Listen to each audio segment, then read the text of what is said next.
Cut short. I'm going to run it again. Yeah, I don't know what happened with the little timer that I got on it. It decided to have a bit of a meltdown, but we're going to run the intro again, guys, just because I can, because I'm in charge, and that's what's going to happen.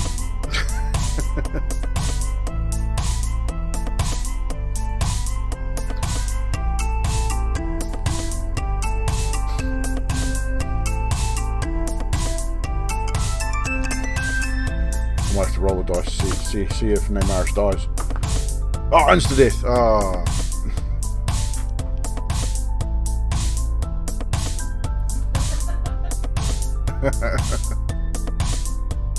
Yeah, I loved it. No, well, could do, but it probably wouldn't help you very much.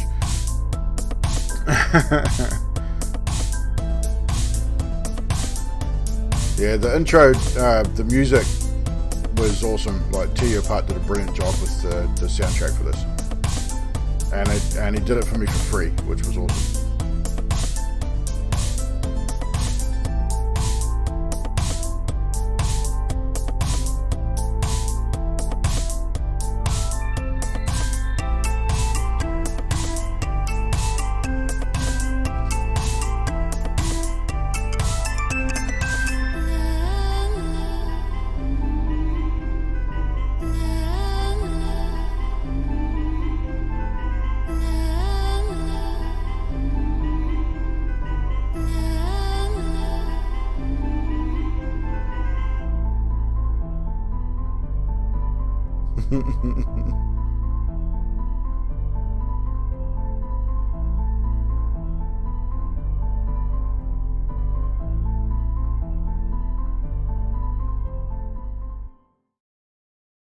Right, we are live.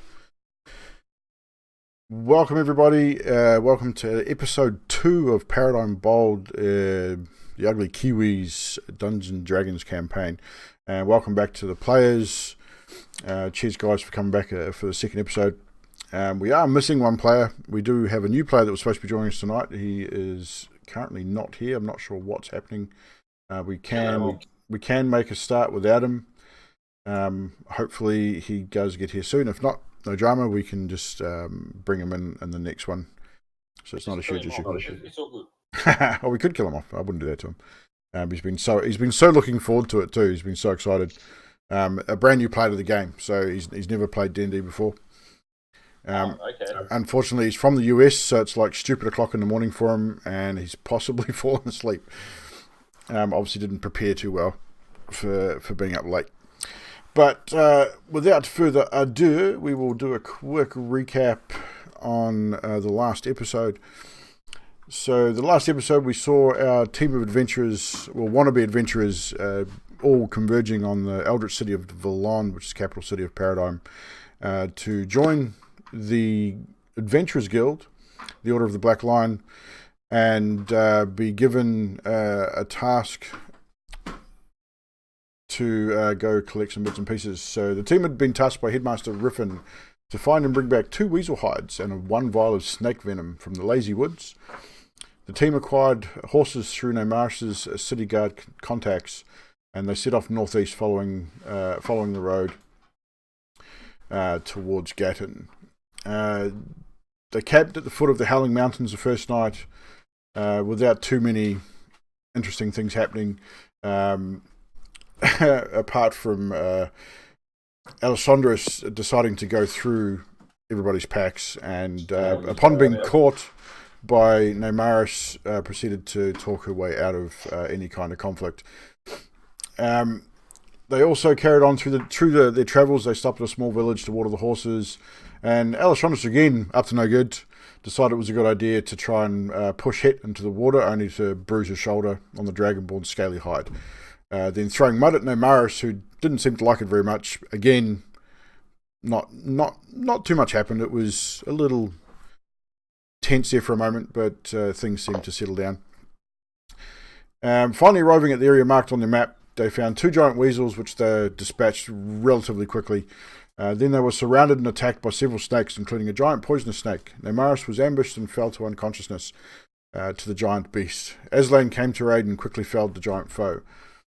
The team took care of the other snakes quickly, and Namaris, with finally obliterating the one snake in sheer anger, they filled the vials with the venom, and also managed to get a large venom sac, completely intact, from the giant snake. And we pick up the story with our crew on their way back to the city of Voland to turn in their trial for their reward. So, guys, basically what we're going to do here, we're going to have you guys travelling back to Voland. If you want to do anything on your travels, let me know. We're not going to stop and camp like we did last time. We're just for the sake of keeping the story going. I'll make a few dice rolls in the travels, and we'll see if anything happens on the way. But if you guys want to do anything, speak up. And high school field trip, we reckon. Well, one of those things. But anyhow, without further ado, you guys pack up camp and start your journey back to Voland proper in order to turn in your trial. You since notice that who has the contract, by the way? Was that Aslan? That would be I. So Aslan, I think I said at the end of the story last time, you did notice that the moment you collected all the required portions of the contract, that the contract glowed and basically let you know. You opened it up and you could see that the contract had indeed been completed. The seal of the lion's head showed up on the scroll, and so you now you've completed within the time frame, so you've got no penalties, and you're quite happy just to head back. I think that went rather well, all things considered. So you guys are basically in the process of packing up your horses, getting ready to go. So if you want to do or say anything now, speak now, or forever hold your peace. But you didn't get bloody knocked out by that snake, did you? Remember, Nutty, to speak up, otherwise people can't hear you. Fuck. I wasn't saying I didn't hear, I just reminding you, just to speak up. She was actually pretty good that time. So you guys want to do anything, or are you ready to go? Look around and see what time of the day it is. It's early morning, probably just after sunrise. You guys have been fairly early risers. You had a uneventful night, all got good rest. You're pretty much roughly at the point. I think you guys travelled back to the little clearing, which was by the lake. And so you're close to the road. You're probably about 100 feet off the road, so you can easily get back on the road and head back to town. Excellent. So I'd say maybe 7:30 in the morning ish. I'd just like to quickly give the horses a quick rub down in the feed, if that's all right. You can do that if you like. Roll an animal handling check to see how the horses react to you. I got 15. 15? Yeah, you do it. Yeah, easily. You give them all a bit of a rub down, bit of grass that you found in the clearing. They seem content. No dramas at all. You're pretty good with animals. You've never had too many hassles, especially with horses. You seem to have a bit of a rapport. Also, while I'm here, I'd just like to eye up Alessandras and look at her and say, just no more antics from you today, please. Speak up. I said I'd like to just look at Alessandras and say no more stupid antics from you today. But. Okay. You've been warned. Okay. roll an intimidation check for me, just quickly. I got a nat 20. Oh shit. So all together, that would be intimidation. Okay then, Alessandras, Neymaris has issued you with a pretty stern warning, and you are worried. You're not quite sure how she's going to react if you try to play a prank or get caught going through her things again. You are now quite wary of Neymaris. She's a brute of a woman. She would snap you in half if she wanted to. You're quite a slight person compared to her, so I would say now you're reasonably concerned. Okay. I'm watching this on the sidelines, mostly checking to see if Neymaris is, Okay, after her incident with the giant snake. So Well, far, she seems fine. I continue pecking the horse quietly. That's probably a wise idea. Yeah, so, yeah, I mean, if you want to, like, you just want to check from afar, or you want to ask her whether she's okay, or Just watching, just just observing. watching. Okay, she seems fine. Like you've all had a long rest, so everyone's back to full health and back to full spell slots, and so she's okay. She's a little bit pissed off that she got felled. She's not used to going down quite so quickly. So she's a little bit antsy about it, hence obviously why she's given fair warning to Alessandros. But she's definitely not worse for the wear physically. Just run Very through, good. I think. Hit leans into Ezelan and sort of whispers out of earshot of Neymaris and says, guess we should keep an eye on her. She seems like a firecracker. I just nod.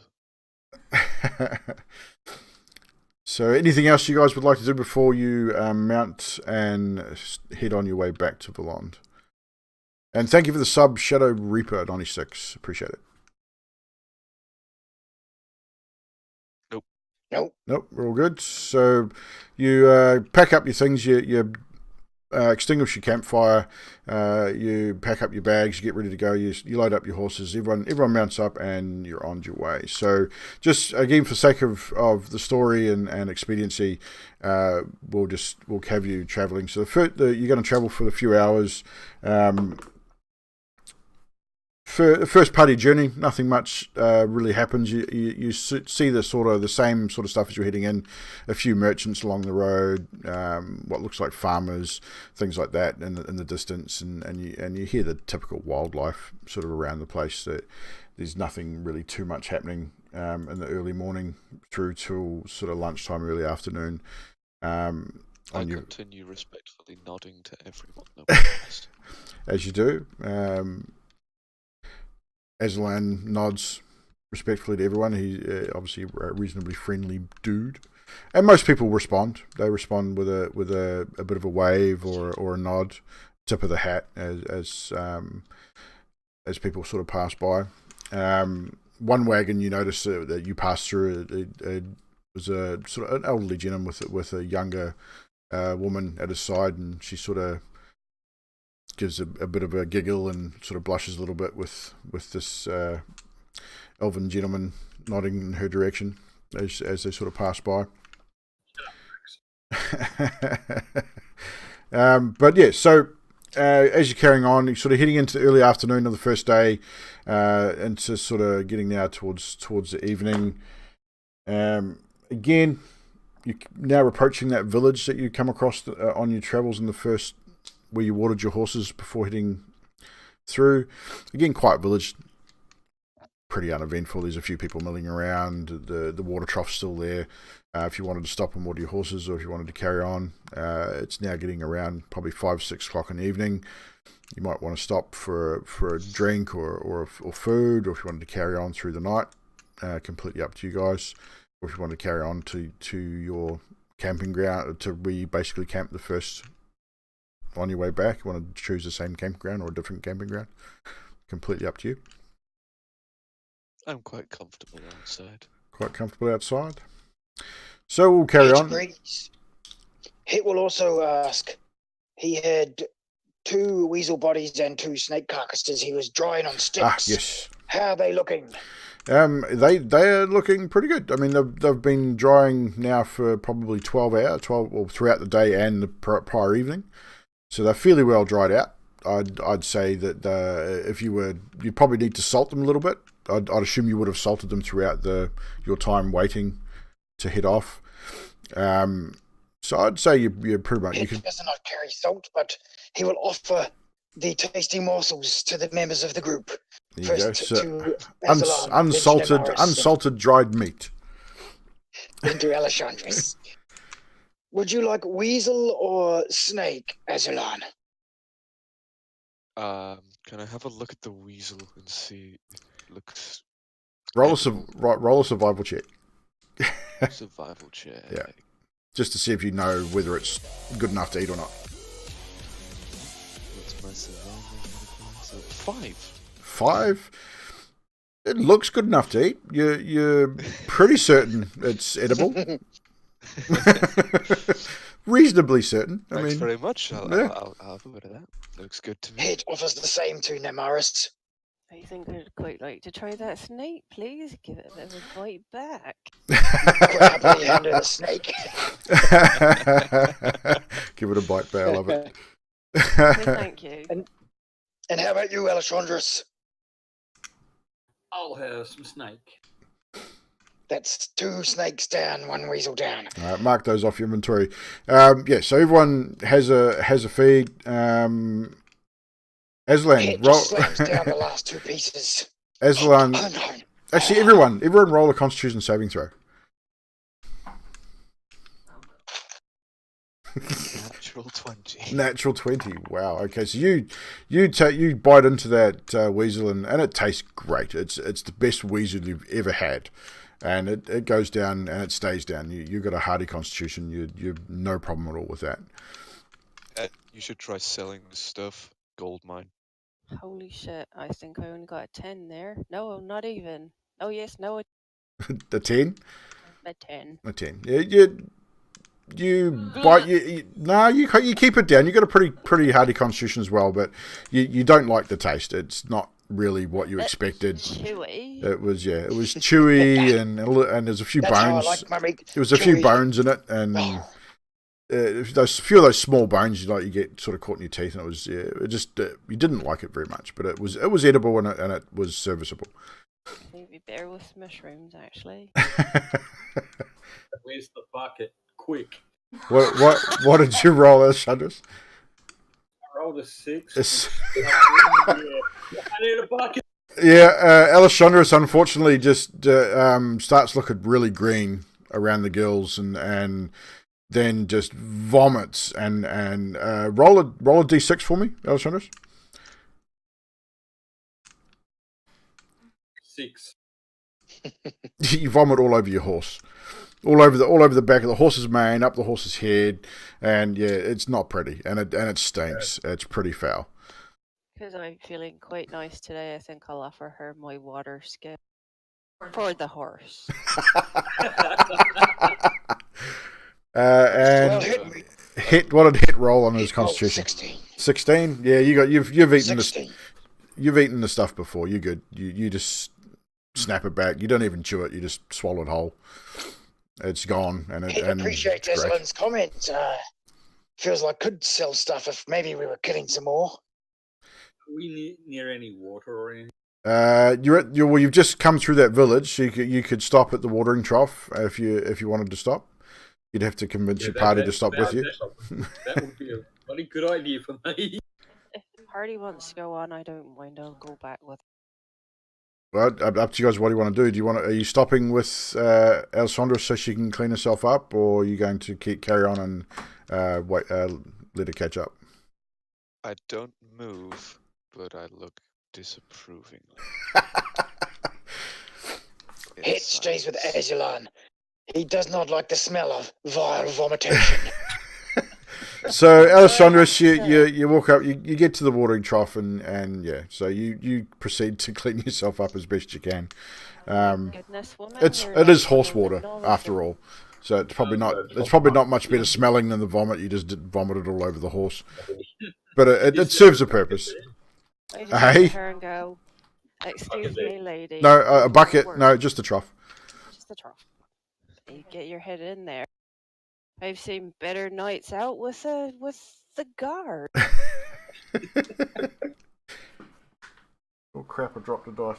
Oh, there it is. Oh, excuse me. But yeah, so you clean yourself up. It didn't take too long. It was sort of 5 or 10 minutes. You were able to clean yourself up reasonable. Wash down your horse. Yeah, I try my best to clean the horse. Yeah, again, it didn't take too much. It was dried meat, so it wasn't like it was like overly a runny vomit. It was pretty chunky, so it was pretty easy to clean up. Is it alright if I refill my water skin? from the horse's trough. It's not the best of water. Is there anywhere else I could do it? Roll a perception check.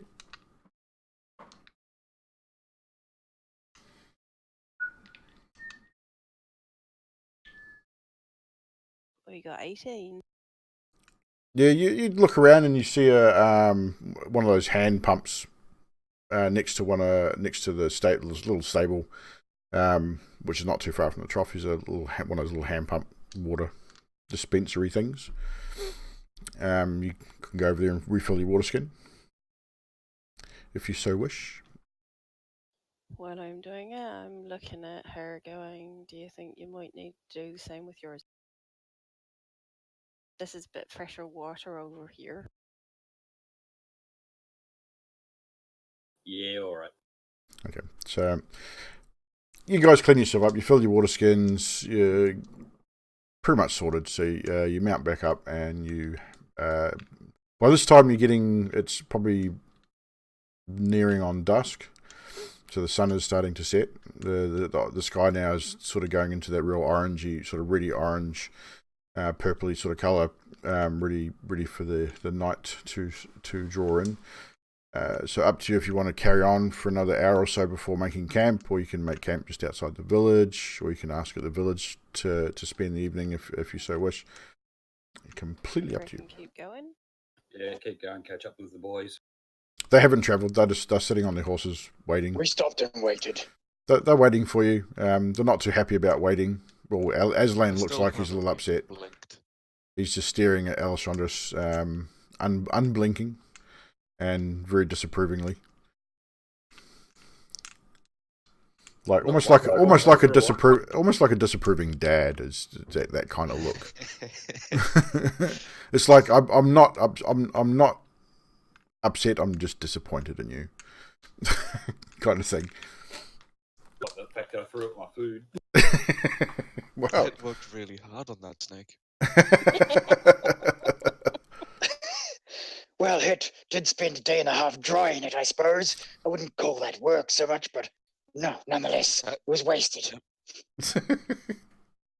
Well, I could have made her pick up the chunks and carry on eating them, you know. I could have. Well, Alessandros is scared of you at this point, so you could probably just about make her do what you wanted. I'm good. All right, so you guys mount back up, and you're going to carry on for how long you want to carry on for? Another couple of hours, 2 or 3 hours before you make camp. Go for 3. 3. Okay, so you're looking about 6:30, 7 o'clock. So it'll be probably 10:30 p.m. by the time you reach a reasonable place to camp. So who wants to? That's right. Who's the one that has dark vision? That's only you, isn't it? It's just me. Just you. So are you guys going to have a torch lit now that it's dark and on your horses, or are you just going to rely on Aslan's guidance in the dark? Would everyone like Hit to light the area again then? Oh, that might be a good idea too. Okay. Hit starts playing in his lute. Fear of the dark. Fear of the dark. Awesome. I love it. The lute head lights up a 20-foot radius around the lute. Awesome. So we got Hit strikes up with Fear of the Dark, an awesome rendition, and lights up the immediate area. So Aslan, you've got dark vision, so you've got 60 foot outside of the light source as well. With Aslan too.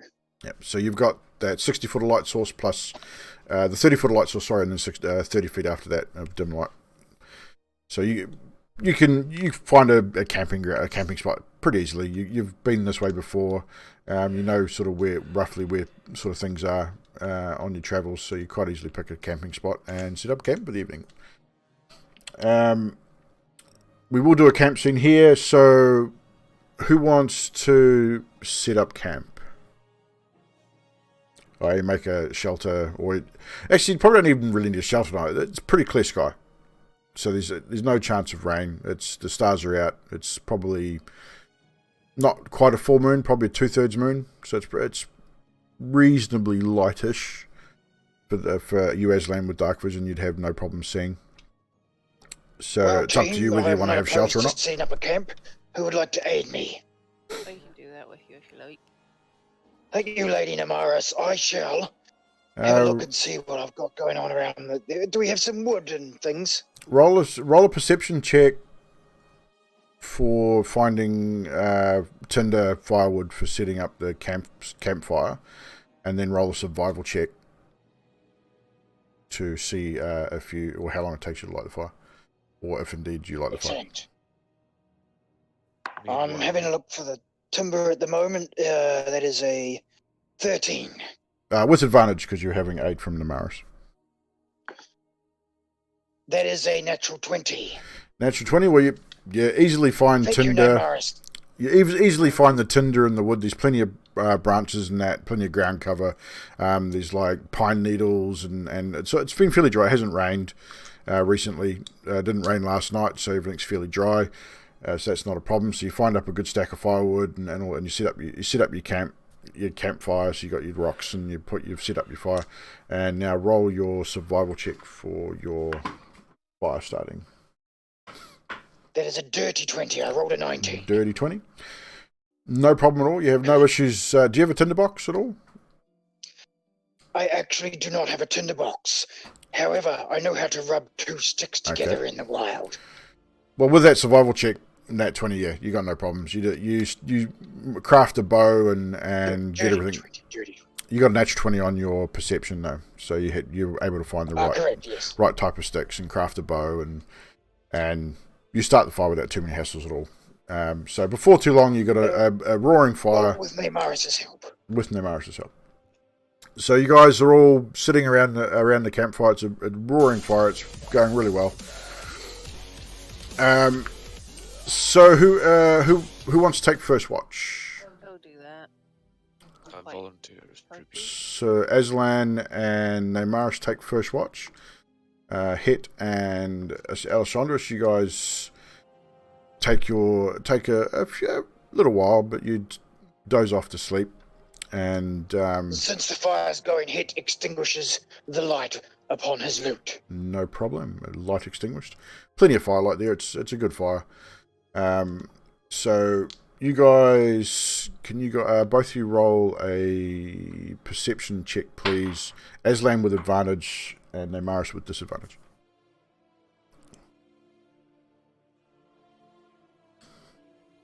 $12. 12? I got an 8. You got an 8. Well, Namaris, you don't really see a whole lot. You're sort of almost entranced by the flame of the fire. You're sort of sitting there staring off into space, not really taking much notice of anything around you. Aslan, you seem to be preoccupied yourself. You're not really. You're sort of looking, but you're not really looking. You probably, I'd say you have something on your mind. You just sort of maybe thinking about the past a little bit, about friends that have helped you in your past, and wondering if they're okay, and also thinking back on past events.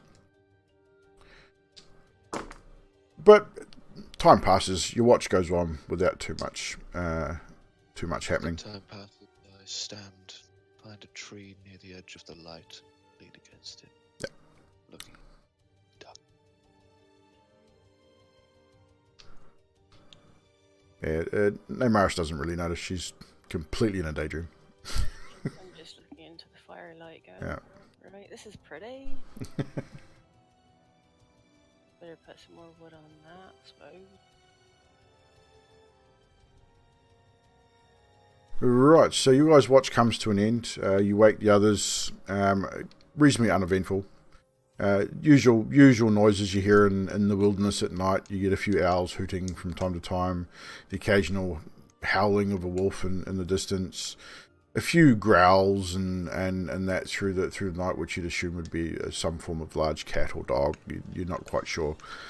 But essentially uneventful. It's just a typical nice evening out in the Gatton area forests. So you wake the other two, Namaris and Aslan. You turn in to get your evening's rest, and Het and Alessandros. Do you both want to take watch, or just one of you? Het is quite happy to take watch. Alessandros, you going to take watch with Het, or are you going to just remain asleep? Yeah, I struggle to get up, but I get up. Okay. So Alessandros sort of begrudgingly gets up, rubbing her eyes, kind of stumbles, almost falls into the fire. Sort of stumbles over it, so, oh shit, oh crap. And it's like, Het has a little giggle to himself, saying, stupid human. You're right there. You're right there, Alessandro.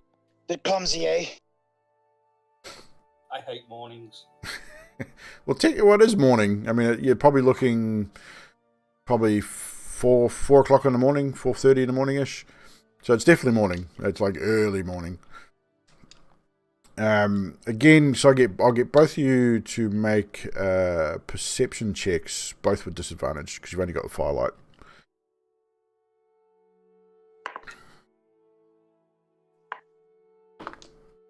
Dang it. A natural 20 and then a 9. Dang it. Perception, it's 10. I got a +1. Okay, so 10. What about you, Alessandros? Perception, I got a 13. 13? That's not too bad. God, I keep dropping my dice. I've got to stop twiddling my fucking dice around. So you're both, again, sitting by fire. I mean, DC 10, it's not hard to sort of see what's going on. There's nothing around the campsite. It's all pretty kosher. Like I said, it's a pretty quiet night. The fire has been a good fire, so it's kept most animals at bay for the evening. You get the occasional animal sort of comes close and makes a bit of a noise, but then as you guys are sort of either talking or just rustling around yourself and moving around the fire, stoking up the fire, they sort of run off and don't seem overly interested in returning.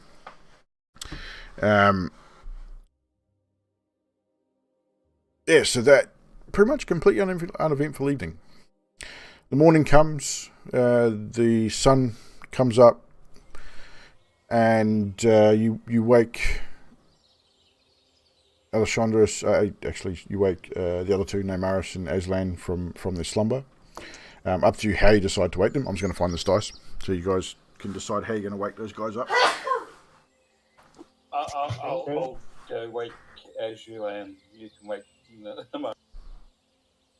Het strolls over to Namaris and just gets down on one knee and says, Lady Namaris, it is time to wake.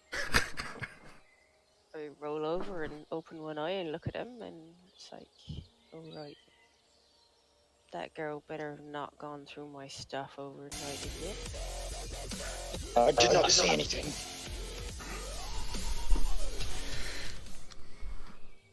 Alright. I shake Aslan, just gentle. You're cutting out trash. Put your microphone on properly.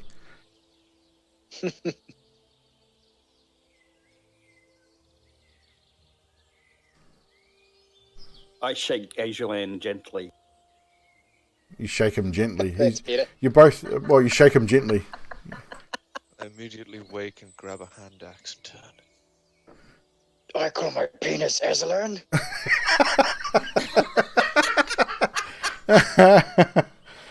So, name Alessandros, you immediately see this hand axe come. It's right at your face.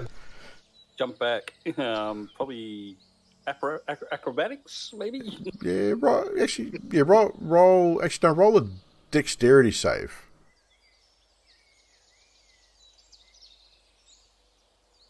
Just this is not good. A dex saving throw. This is not good. Yeah, that would be make it 9. 9. Yeah, you get smacked in the face with the flat side of the hand axe. You weren't quick enough to move out of the way, And it doesn't, like, it's not full force right in the bridge of the nose, like on the cheekbone. You sort of it doesn't do any damage, but it doesn't do any damage, but it's going to leave a bruise, definitely, and you definitely felt it.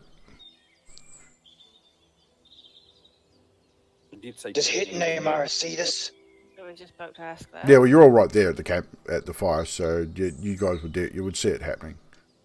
I was about to say, did I see it in time to stop it? No, probably not. You weren't sort of right next to him. You guys were you were sleeping around the fire, but you wouldn't have been sort of right there. But you were there. You saw it sort of happening. He sort of rolled over and just the hand axe, just the flat of the hand axe, and just pure reaction. All right. I'm all good. It's all good. It's all good. My fault. Sorry. Hit laughs. Such goons. I put the hand axe away and pack my things up quietly. Onto the side. I All just right. kind of look at Aslan out the corner of my eye and go, Okay. So that's what you want to do. You want to pack up camp and head on your way. I'm packing up, getting on the horse. Yeah, I'm probably the first person on the horse. Okay. Ready to go right now. So Aslan quickly and quietly packs his things, bedroll, mounts on his horse, and just sits there quietly waiting for the rest of you to get your things together. "No, I'm already there." Yeah, Hit takes a little longer than the others to pack up. He's just looking around for, leftover jerky from the snake, but he doesn't see anything. No worries. All right, so we're all mounted up and we're heading out again. Again, we'll probably forego a camping scene for the next one. Over the next sort of same sort of thing. The next day's travel and next evening you travel throughout the day. Not many people on the road this day. It's unusually quiet. You only got a few sort of peasants walking, doing their thing.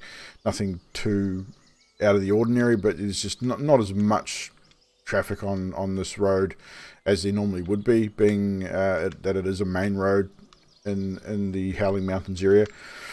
You get to your next campsite, which has you about a day's travel out from Valon City, and you get through the night again without any kind of hassles. You had a few rats sort of scuttle around the campsite during the night, and you managed to snag one of them during the night. And Excellent. I was about to say I would like to snag one of them. I kind of figured you easily enough grabbed the rat and did your thing with it, whether you wanted to sort of dry it, skin it, whatever you wanted to do with it. No, that one went straight in the gullet. Straight in the gullet. That was straight in the gullet it goes. But that was easy enough for you to do. You're pretty quick when it comes to that sort of thing. Alice Chandris, you had a restless night's sleep. You were a little unnerved by the smack in the face with the hand axe, and even though you know it was unintentional, you're still a little wary of Aslan now. Still very unnerved by Neymaris' threat from the previous day. So you still got a good night's rest, but it was restless. You sort of tossed and turned a little bit and woke a few times. I'm not having a good couple of days, am I? No, you're not having a good time with things.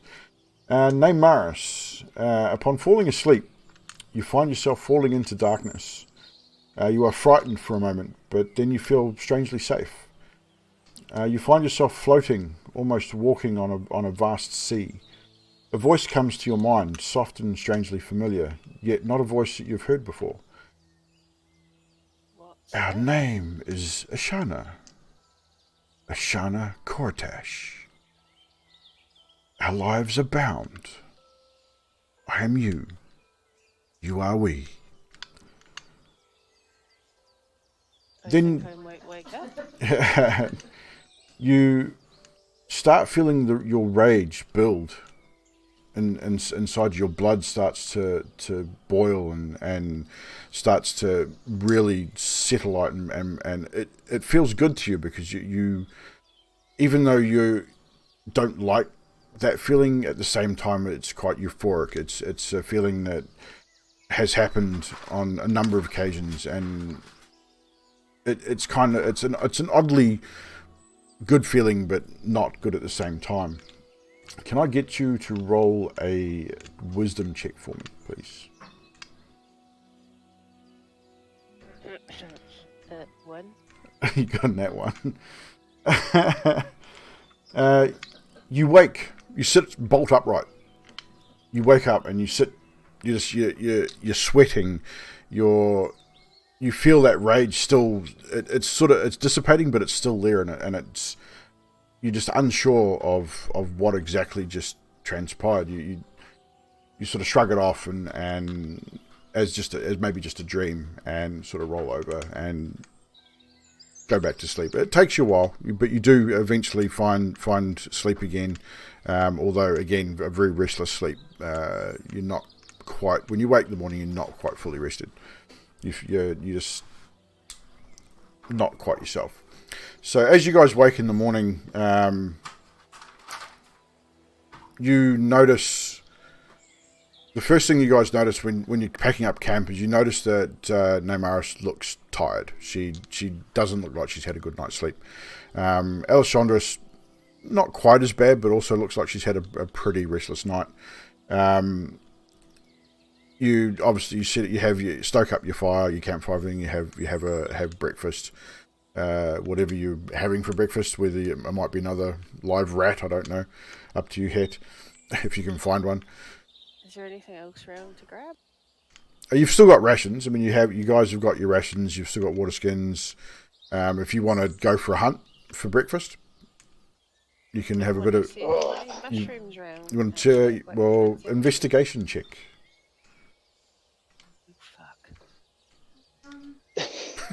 That doesn't sound good. An investigation. What was it? I got a 12. 12.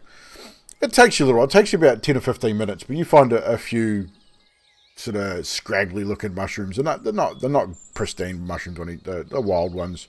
They don't look too great, but they're serviceable. They definitely serve as a reasonably nutritious meal.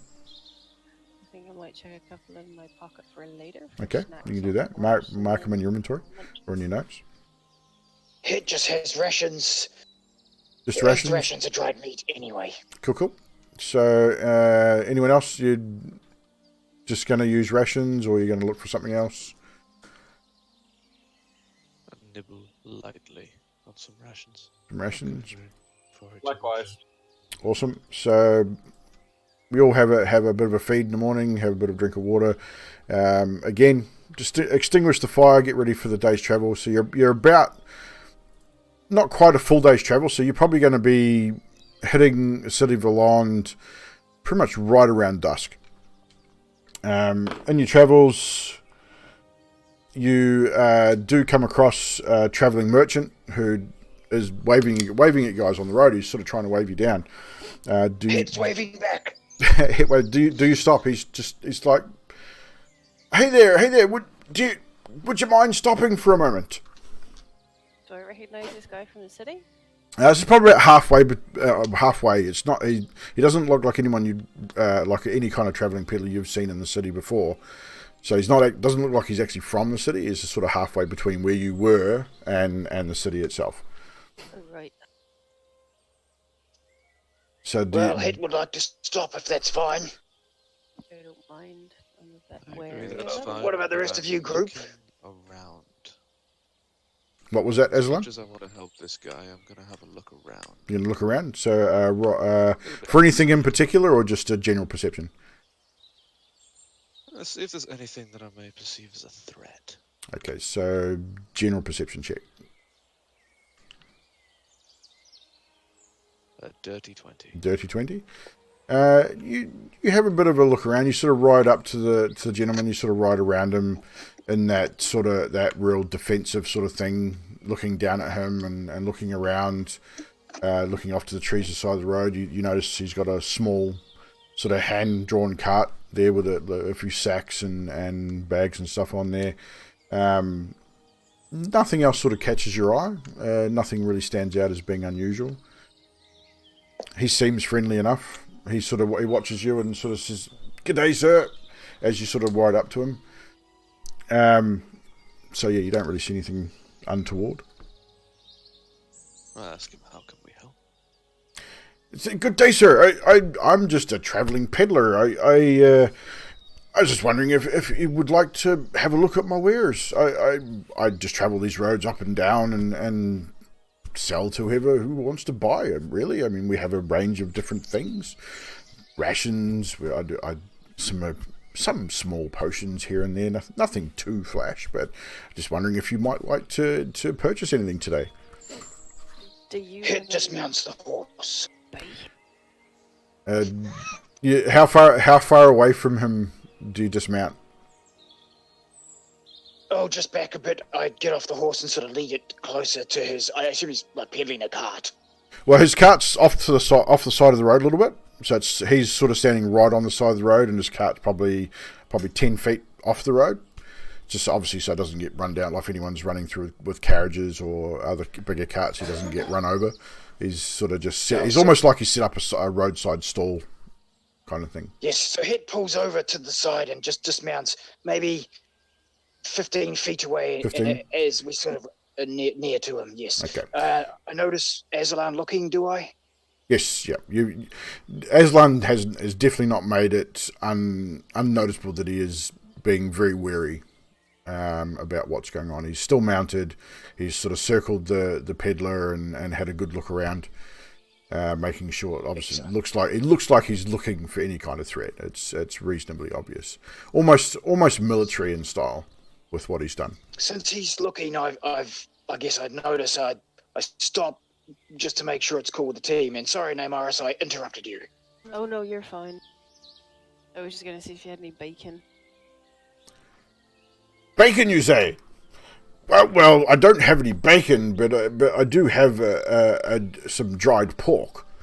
It's pretty good, if I do say so myself. Bacon's pretty hard to get in out here in the boonies. I mean, it's more of a city thing than out here. Oh, how rude of myself! And he sort of checks himself and thinks, "Oh, shit!" And he has forgotten to introduce himself, so he's a little bit perturbed with himself. He's like, "Damn it!"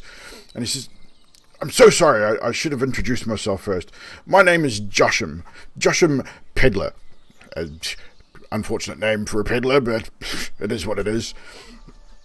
But pleased to make your acquaintance." And he bows deeply, pulls off. He's got a real scruffy sort of, almost like a top hat, not quite as tall as an old top hat. It's really old. It's got holes in it. He's wearing an old sort of dark, almost like a suit jacket type thing, but it's made of old sort of sacking. And he's not rich by any means. He's just an average sort of peddler. He's walking the roads and does a lot. His shoes are scruffy and worn. The bottom of his trousers are all tattered. He's human. He's probably in his maybe late 40s, early 50s. Really shaggy, sort of brownish hair, sort of poking and tufts out from under his hat. He obviously hasn't bathed in probably a number of days. But he bows deeply and pulls his hat off and sort of bows deeply to you guys and introduces himself. Hit reaches a hand forward cautiously and says, "I'm Hit."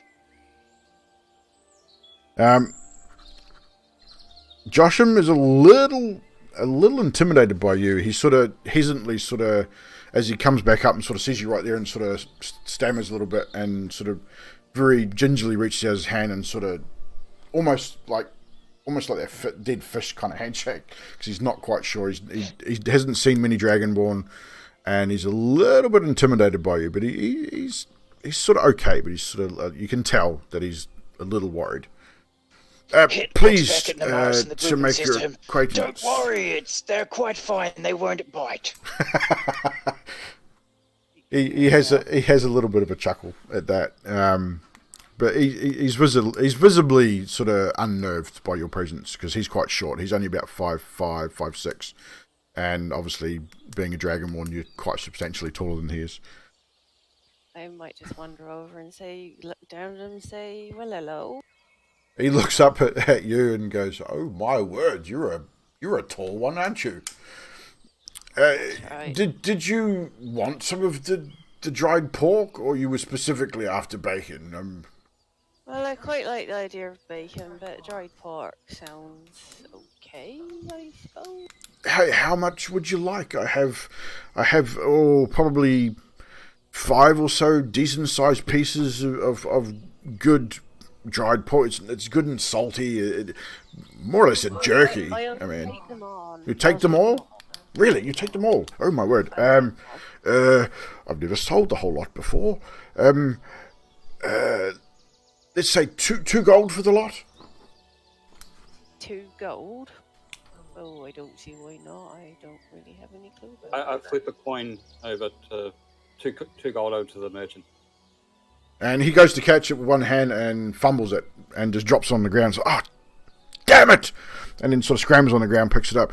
Well, thank you, my lady. And he sort of bows to you again and puts it in his pocket and hands over the jerky to you, Namaris. Here you go. And it's a little leather pouch. And it's filled to the brim. And it's you open it up and it smells really good. It's a really nice smelling sort of dried pork jerky type meat. I look at Alessandra and give her one of my gold coins, and then I hand her a piece of pork, and I give a couple of pieces to our head because he looks like he might be really hungry. And I look at Aslan and go, "Would you like some pork, man?"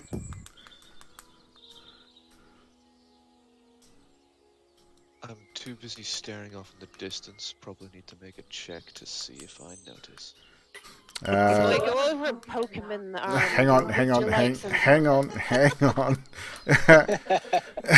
Before you do that, so make a perception check with disadvantage because you're daydreaming or you're off in your own world, just to see if you notice whether she's asked you a question. 8? 8. You don't. Yeah, you haven't noticed. You're still staring off. So you've asked him a question. He hasn't noticed. He's just sort of staring off, still looking into the trees. He's side on to you. He hasn't got his back to you, but he's side on, and it doesn't look like he's heard what you've asked him. Right. Well, I'm going to go over there and just give him a quick prod in the arm and say, "Excuse me, would you like some?" Speak up, Nutty. You're cutting off at the end. I'm going to go over there, poke him in the arm and say, "Excuse me, would you like a piece of pork?" Better. Thank you. No worries. I appreciate it. So in that pouch you had five good sized pieces of basically pork jerky, for want of a better term, would be good enough for a day's rations. And again, it's pretty good quality stuff. It's probably better than anything you've gotten from Lond thus far. It's been well preserved. It's been nicely salted. It's not too salty. So if you've given... I'm given 2 to hit. 2 to hit. He seems like a hungry lad. 1 to Alessandra. And 1 to Aslan. That leaves 1 for you. So you had 5 pieces. So We did. So mark off what you've given away and what you've kept. Mark off your gold, guys. And he again thanks you for that. He goes, "Is there anything else that you might like?" I said, I've got 2 2 minor healing potions. Sorry, I got this bag. I'm not entirely sure what it does, but I put something in it and it's gone. I have no idea what it is. I found it on the side of the road and I just don't know. It's no good to me if I keep putting stuff in it and it just vanishes and I can't seem to find it again. So I'm at a loss. If you'd be interested, you could purchase it from me and maybe you might know what it is. I'll buy it. Hang on 1 second. Just got to find my notes here.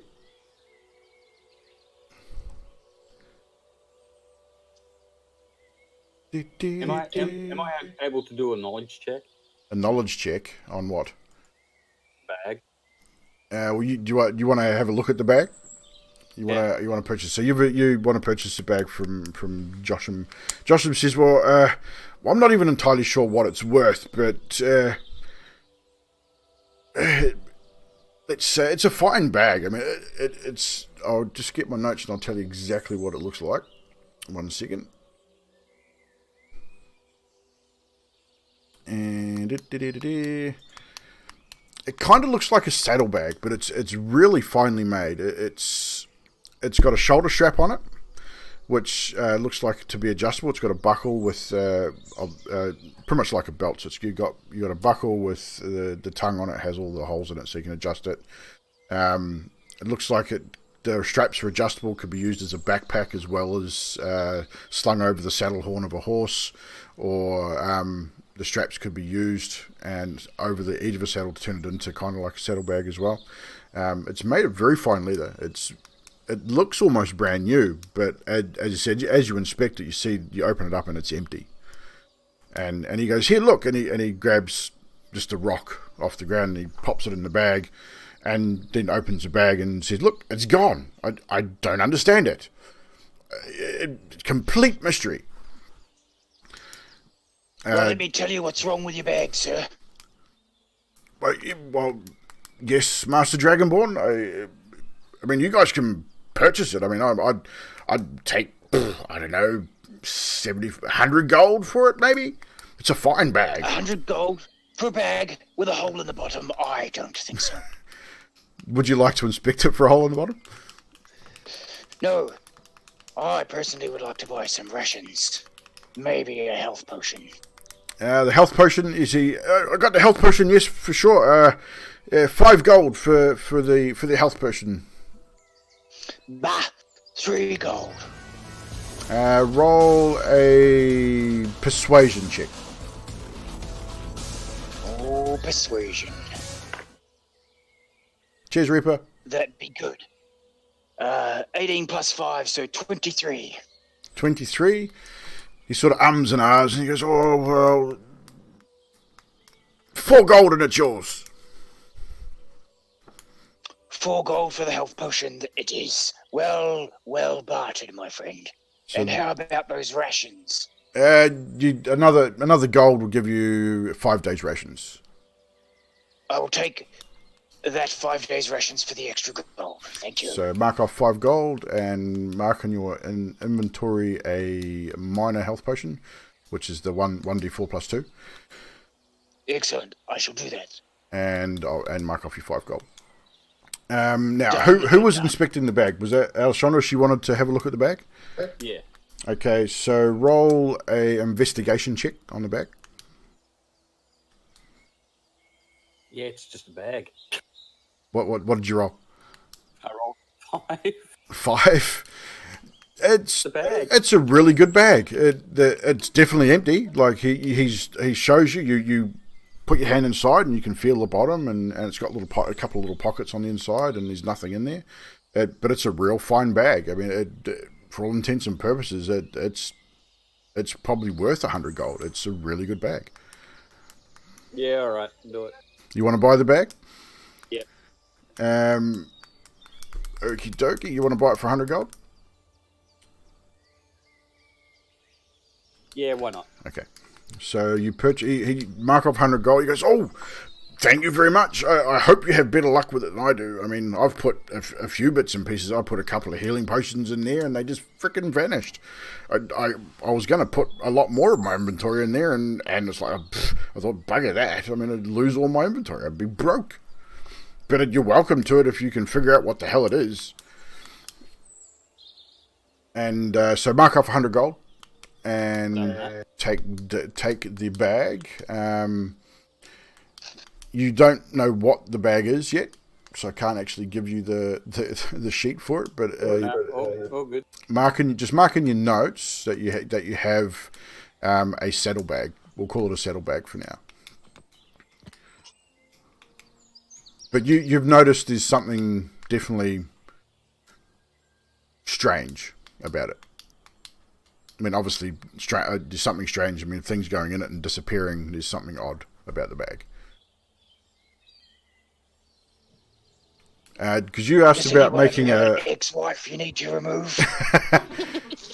Alessandros, you said something about not just investigating a bag, but like a knowledge check. So that would be probably a history check. Well, the fact that I did so miserably on the bag, like investigating it, yeah, probably not good. Well, that was just the investigations. That was inspecting the bag itself. So that was inspecting the physical bag. If you wanted to make a history check to see if you know what the bag is, you can do that.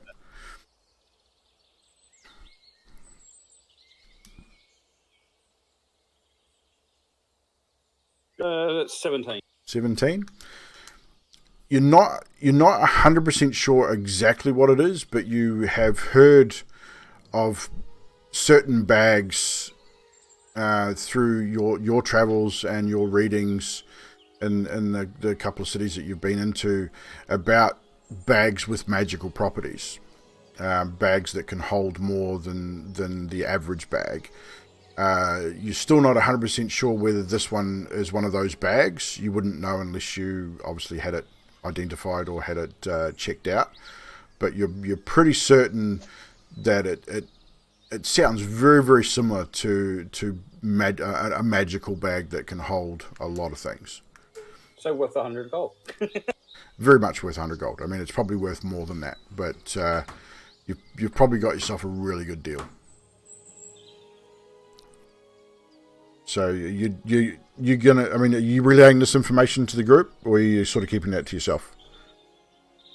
I'm keeping it to myself for the time being. Okay. So Josham, he thanks you guys very, very much. Thank you so much. Appreciate the sales, and I hope I'll probably see you again in the travels one day soon. I travel these roads all the time, and I'm always peddling my wares. Always got rations, and I do hunt a little bit, and I do hope you have a wonderful, wonderful day. And he sort of starts rummaging around his cart, getting ready to pack things up and head on his way.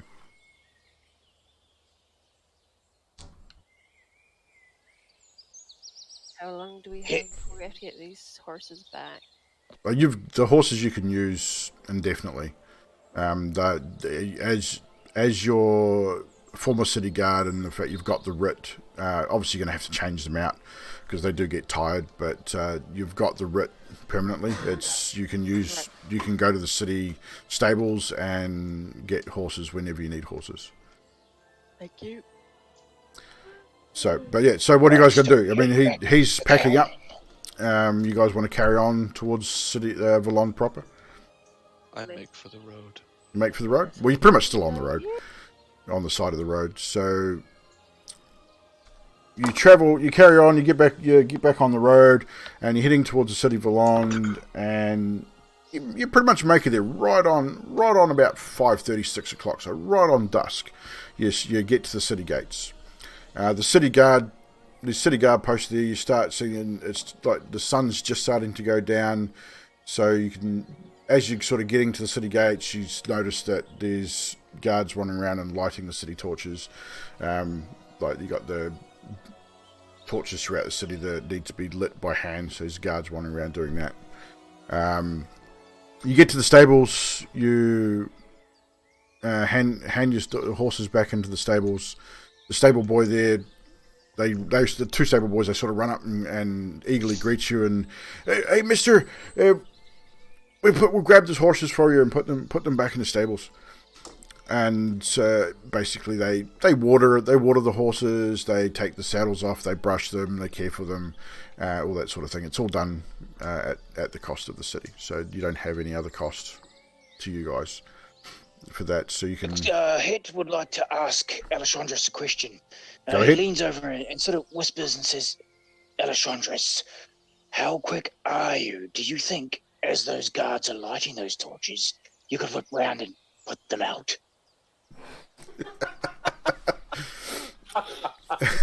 Interesting. Not that quick. No. Damn, it would have been good fun though, wouldn't it? I guess it would have. The trickster comes out. at this point, can I just go over and start talking to one of the guards just to see what's been going on? You sure can.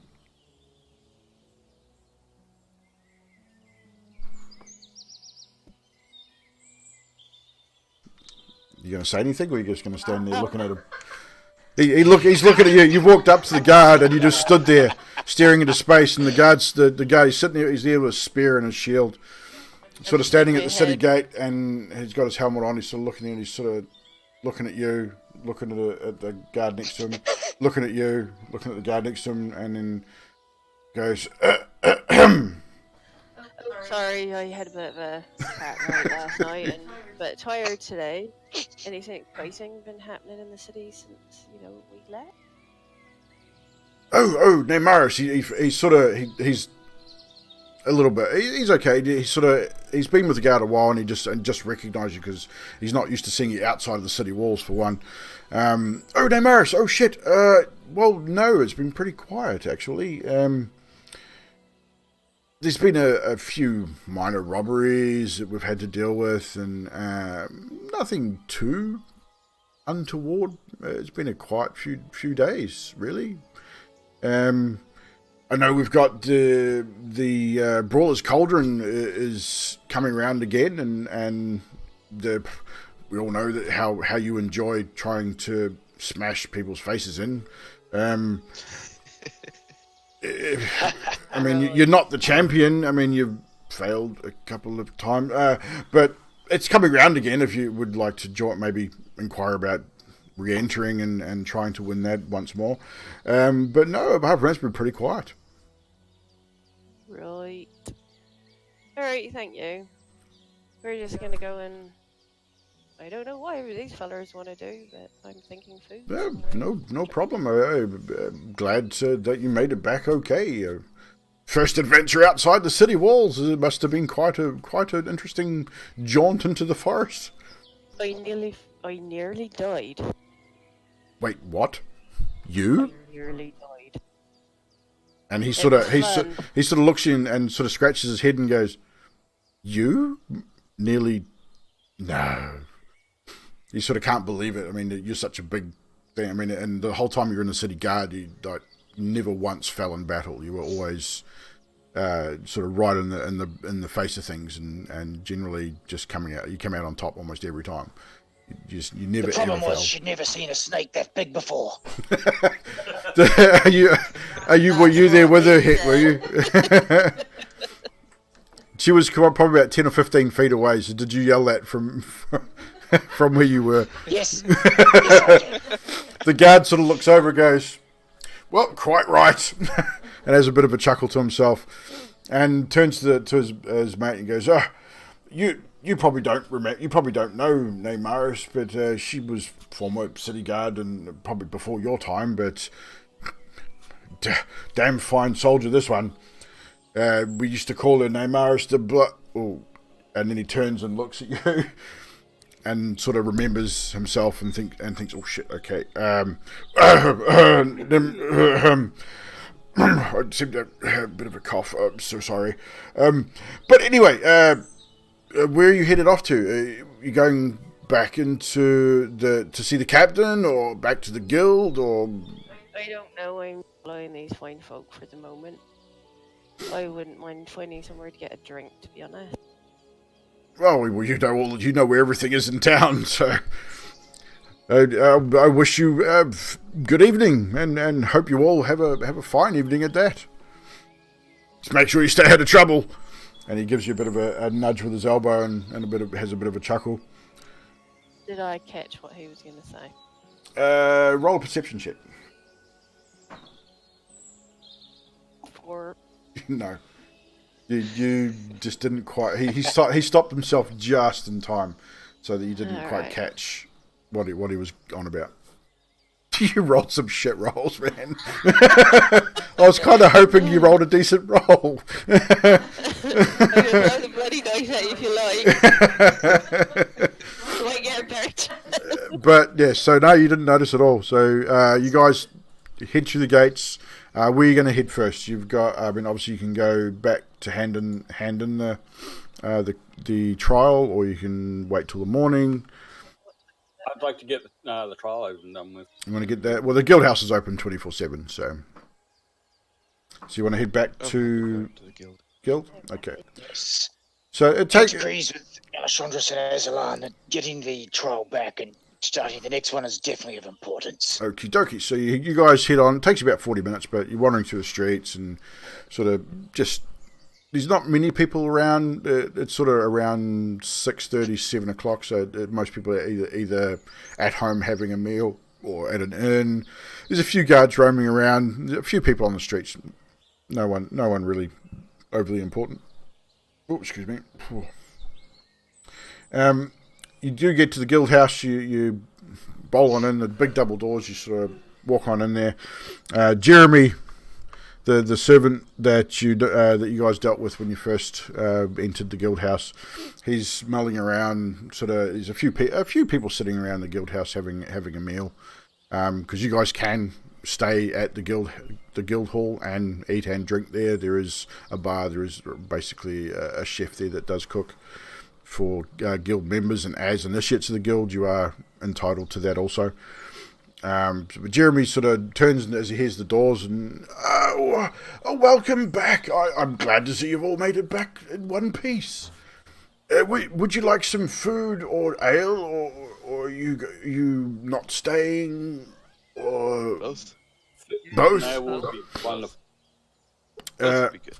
Awesome. Okay, just have a seat anywhere. There's plenty of places to sit, and I'll be right back with a menu of some description.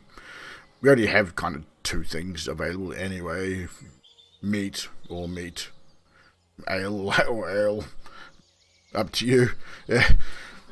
Do you have any dragon steak?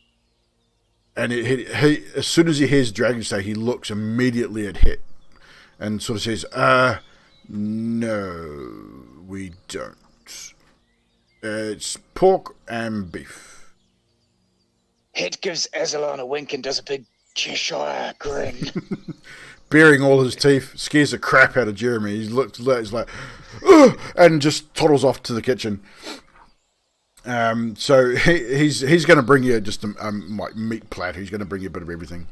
And Nothing like a good poke at fun, right? so he buggered off over there. And at this point, you guys can either sit down and have a meal first, or you can go see Riffin before you have your meal. You know where Riffin's office is. Well, dinner's being cooked. We could always go and see the big way. I don't know about you, no, Morris, but I'd rather eat at a tavern and not at a guild house. I'm happy to go eat at the taverns. I quite like some of those out there. There are some good ones. Jeremy seemed to think that all they had here was garbage. Well, it's not garbage. It's good food. It's just it's only beef and only pork. That's fair. I mean, this is the largest guild house in Vermont. I mean, the Adventurers Guild is the biggest guild in the land, and it's pretty well off. So I mean, it's not bad food.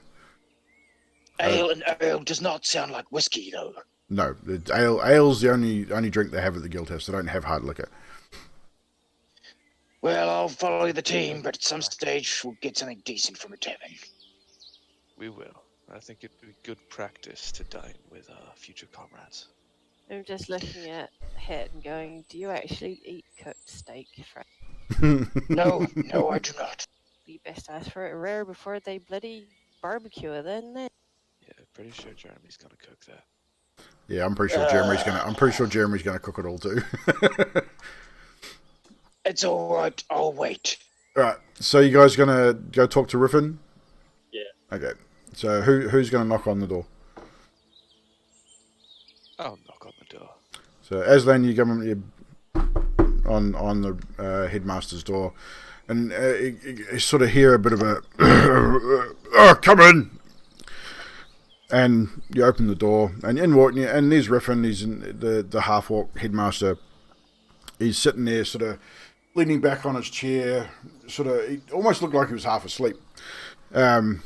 But he sort of What leans time forward. of night is it? Yeah, it's probably about by now 8:30, 8:45. sort of, it's not late, but it's not early either. Right? Riffin lives at the guild house, so he's around a lot anyway, but he quite often falls asleep at his desk. And Yeah, he's like the king at Skyrim. He's always on his throne. just about, yeah. I don't know what Skyrim is, but yeah.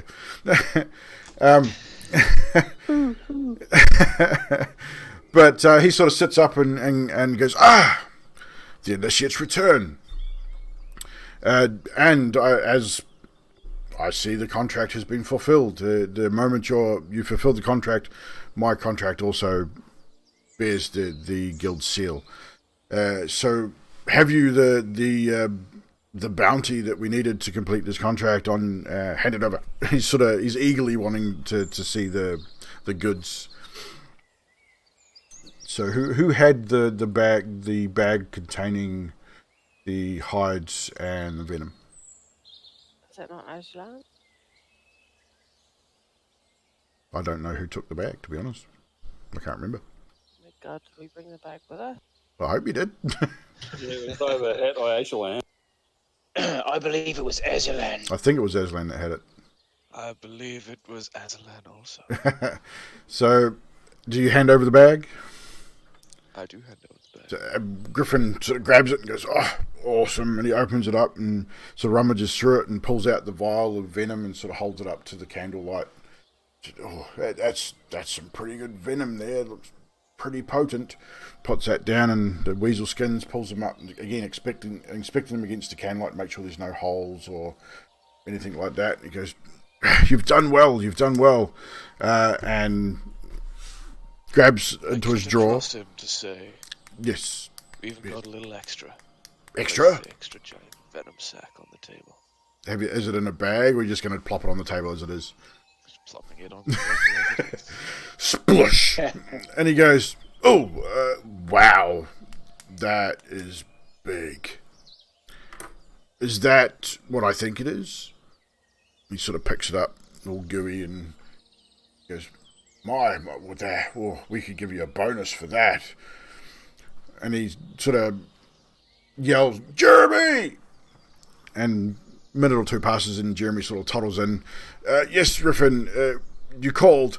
And he goes, "Here, take this and put it on ice." And he just tosses him the gland, and Jeremy sort of catches it, fumbles a little bit, and it's all down his shirt, and he's like, "Thanks," and sort of toddles off. Pet leans to Alessandros and says, "We should have put that in a cup and told Jeremy it was a drink." Kind of look at him and look him up and down and go, "Were you going to hurt that man?" Oh, I would have healed him. It was just a casual joke amongst friends. Right. Take DM inspiration hit. Thank you. The jokes and the bardic humor is brilliant. I love it. So, Well, I'm an all-rounder when it comes to bartering. Riffin reaches into his drawer and pulls out a pouch and slides it across the table to you. He goes, "There's your reward for that contract. There's 60 gold pieces, which was 30% of the total tally for that contract." And slides over another pouch and says, "There's an extra 30 gold for that giant venom sack." Amazing. We don't often get those intact. Most people destroy them when they're trying to take them out. So 90 gold to share between the party. Thank you kindly. I would be able to tell you what that was, but I really can't count that hard. I think it's a safe bet that Aslan's going to deal with the money. Aslan, will you take the gold? We shall divvy it later. I can do it if you want. No, we're good. You sure? I just put my hand on Alessandros' shoulder and go, "Really, love?" It's fine. It's fine. Yeah, and It's when his karma, and I trust her. and when Look at and that when face. she says puts her hand on your shoulder, her hand is massive against your shoulder, and she gives it a pretty good squeeze, and it doesn't hurt, but she's definitely means business. Point. So Riffin goes, right, well, task 2. If you're up to it, we could talk about it in the morning, or I can give it to you now, and you can be on your way at your leisure, or you can come back and see me tomorrow morning. Whatever suits you. I recommend tomorrow morning. I think we need to eat. Sleep, rest well. Yep, I like the sound of that. Excellent. Hit agrees. So be it then. You got the run of the guild hall. You got rooms at your disposal. There's food. There's drink. I'll see you guys in the morning. I'm generally always here anyway. Most nights sleep at my desk. It's just one of those things. But I'll see you in the morning, and we'll give you your second trial. I kind of go. And well done on your first trial. Well done indeed. You finished it faster than any other initiates we've had in the past year. So you've proven yourselves to be most worthy. I bow before we leave. And he bows his head back in respect. And you can tell like he's impressed. He's not seen... Hit copies because he thinks Aslan's got the right idea. A sign of respect, and again, Riffin bows back, just nods his head back to you guys. And you can definitely tell he's impressed by the fact that it only took you a few days to complete the contract, where most sort of take it right to that 7-day limit. And so he was really impressed. I'd salute as I walk out the door. And he gives you a nod of As I leave, I turn around and say, is there any identifiers here? Identifiers? You mean the people that can identify magical items?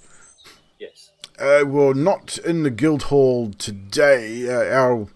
Our mage is away for a week or two, but you could visit the Arcanist Potterum. There's mages there, or there's bound to be a apothecary and arcane shops in town. But the best bet would be the Arcanist Potterum, which we wouldn't be able to do until the morning. I believe they're generally closed at this hour. I look for Alexandra and say, "Oh, we could go and see my dad." Which you could, yes. If you like. You wouldn't mind, I suppose, at this time of night, because I haven't seen him for a couple of days, and I might miss him. Don't forget to speak up, Amiris. I said. Well, you get quieter and quieter as you talk. I haven't seen him for a couple of days, and I think I might miss him just a little bit. Sure, we can go along to your dad. So, basic choice is yours now. You leave Riffin's office, you close the door behind you. Jeremy's there waiting with you guys. He's got a big platter of cooked meats, pork. There's beef. There's a few spatterings of potatoes and carrots and things like that, and a big pitcher of ale, and sort of carrying like big pitcher in one and a big platter in the other. And he goes, "Oh, so you guys ready to sit down and eat? Yes. Where would you like it?" In my stomach. So he just plonks it on the table, like closest table to you guys, and just, well, there you go, enjoy. I'm going back to wash. You can see still stained with the green ick down his front. He didn't have a chance to wash himself up. So he said, I'm just going to go change my shirt. It's a bit smelly. And as he walks past, you get a whiff of it, and it's pretty rank. I mean, you got that real venomous, poisonous smell to it, but it smells like it's days old as well. It definitely stinks really bad. Now, I don't know about the rest of you, but eating a platter of food brought to you by a man with snake venom in his shirt doesn't sound great. I dig in. Dig in? Alessandra, make a Constitution saving throw. I look at her and thinks if she throws up again, I'm not going to be able to. Hit doesn't like the look of cooked food anyhow. No. 15. 15? Yeah, you tuck into it. That's good. That's good meat. It's got a bit of a tang to it. It's a tang you don't really recognise, a bit bitter. But you seem fine. So are you all going to stay and watch him eat, or are you going to leave him to it, or what? Or her? Sorry. Het, you wanna go find some real food? Yes, Aslan, I'm with you. Real food. Sounds good. Same place I before? believe. Right, Yeah, so the you've Squirrel got... and Hydra, I think it was. That's the one. You've got the Squirrel and Hydra, which was in the Craftsman's District. That is where They you... feed your favorite food to you, dragon, isn't it? That's where you previously ate, which had the... if I remember rightly on the menu... Where was our menu at? You had, roasted... braised dragon and poached eggs and brandy. Yes. Excellent. So we head over there. Alessandro, you staying at the guild hall? You're going to follow the group. What, they all going? They're leaving. They're going back to the Squirrel and the Hydra. All right. We Follow. don't trust poison food. So you guys leave the guild hall and you head towards the Craftsman's District, and it's a nice evening. There's a few people around. You notice as you're sort of walking through the streets, you notice like there's a female elf just wandering around town. She not attractive lady, messy golden hair, worn clothing. So she's not wealthy, but she's not poor either. You notice a few halflings running around, a couple of dwarves as well. Again, just the general people. Elish, can you pickpocket her?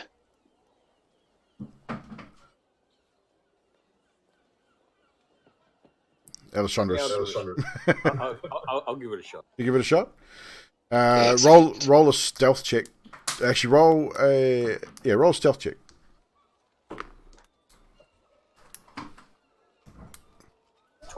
20. Okay, as far as you're concerned, you're stealthed. What are you going to do? Sleight of hand, I guess. Yeah, she's like 15 feet away from you, so you need to describe what you're going to do, how you're going to get there. She's about 15 or 20 feet in front of you guys walking down the street. Go up, casually greet her. You're going to casually greet her? Yeah. Well, that negates your stealth check. So you walk directly up to her and greet her. She sort of looks at you and, well, evening, milady. What can I do for you? Like, she's got grey, like really intense greyish eyes. She's fairly pale, like she's typical elven features. She's a little taller than you, probably 2 or 3 inches taller than you, being elven. Slim, reasonably attractive, and reasonably well spoken for someone. She's not rich, but she's not poor. Like she's carrying, like, got a bit of a shawl around her shoulders, a little purpley coloured shawl. She's got a long, sort of worn dress, but it's nice. It's functional. You do notice she has a small coin purse, sort of to one side. Bid her good day and walk back to the group. You bid her good day and walk back to the group. Well, firstly, it's evening, so she's confused.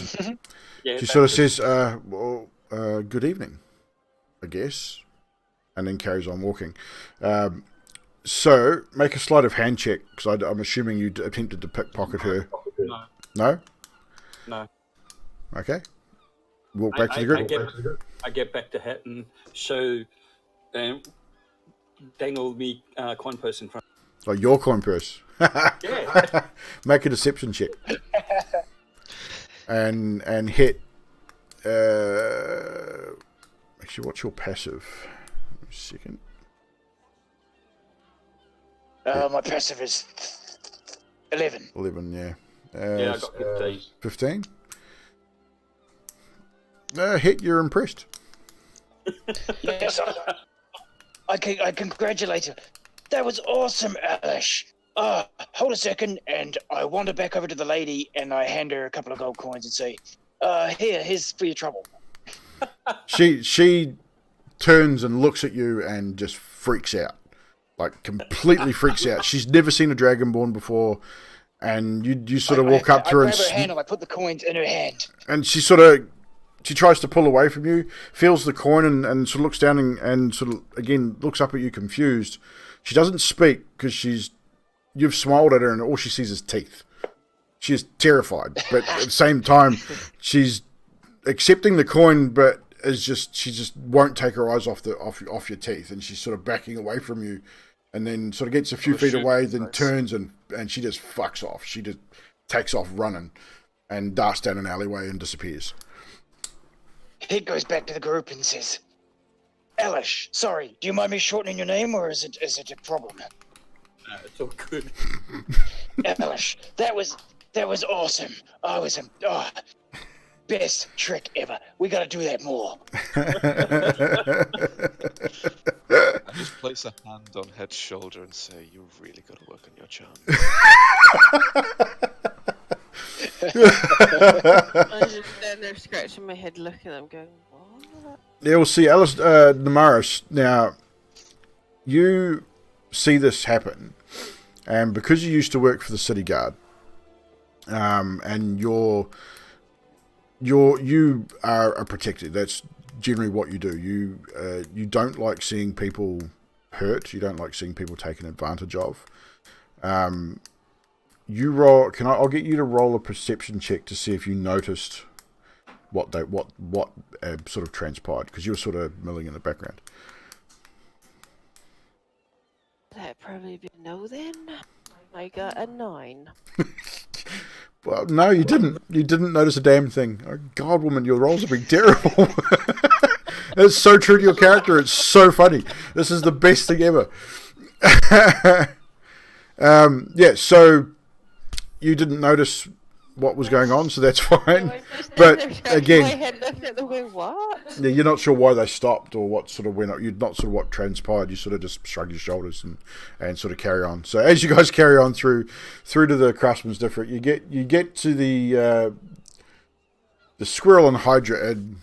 You've been here before. You walk in, and Eref is at the main counter. He's polishing a few tankards. He's sort of drying them out and putting them up on the shelf, and sort of looks up at the jovial sort of halfling man that he is, and, "Well, greetings, come on in, have a seat, good to see you back again." And he immediately looks at Het and sort of looks around at the specials board, and they've got a special on dragon meat, and he's sort of pulls it down and shoves it down behind the counter pretty quickly, and sort of just noted what was on the board. Yeah, you did.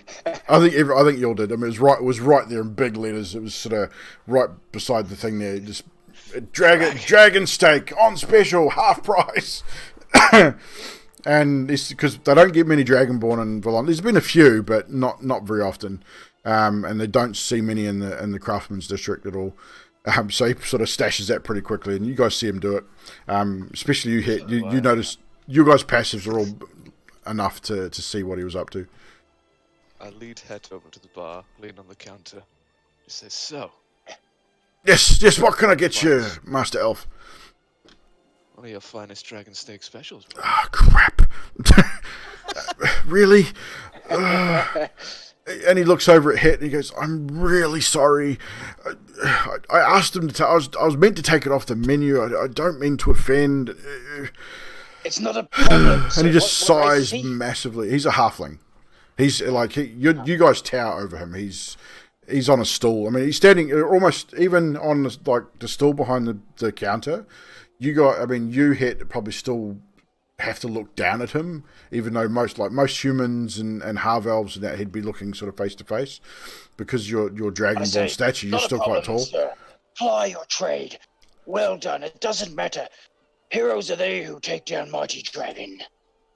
And he's impressed by this. He's impressed by your candor, and he goes, "Oh, well, wait, thank you, sir. I do appreciate your candor in this situation. I was rather embarrassed. We don't get many dragonborn in these parts, and enough feed, my friend. Food for everyone." And he said, "My shout." He's quite happy to shout you guys this meal and drink. What will we be having today? I mean, obviously dragon steak for you, Miss. What is your name again? I forget, sir. Azalan. Dragon for Azalan, of course, and brandy as well, I assume. You know. So he sort of claps his hands. One of the servant girls, another little halfling girl, comes out, and he sort of says, well, make sure we got the dragon steaks all night. We're going to be selling out. It's half price, but keep it going. And he turns around to Hitch and for the Dragonborn, what would you be liking this evening? We've got a range of raw meats available. We've got beef, we've got pork, we've got lamb. Oh, no, serve me last. Ladies first. Nemaris, Elish, what would you like? Ladies, how can we be of service? Just drink. Oh, you already eat them. Yeah. I'd just like some fish sticks, please. Fish sticks. Mushrooms. Fish sticks and mushrooms. Fish sticks. I don't think there's any fish sticks and mushrooms on the menu. Hang on. Shut up, Tassie. On the menu, we got braised partridge with garlic and dried grape, a glass of wine. We've got stewed pork and millet bread and a tankard of stout. Braised dragon, poached egg and glass of brandy. Excuse me. We do have fish, actually. We don't, not fish sticks, but roasted cod and dried beetroot with the tankard of stout. Would that be sufficient? We can add mushrooms to it, sure. We'd like mushrooms too, please. So he's taken your order with roasted cod for you, the braised dragon for Aslan, and just drink for Alessandros. And what drink would you like this evening, Lars? A stout, please. Stout, a pitcher or a tankard? I'll just get him to bring over a pitcher. We'll send a couple of pitchers over. You'll be fine. We're going to cover your drinks and food for this evening. And finally for you, Master Dragonborn. Oh, excuse me. I had a bit too much to drink. Well, Hit leans in, and he casts Prestidigitation, and smoke files up from the back of him, dark red smoke.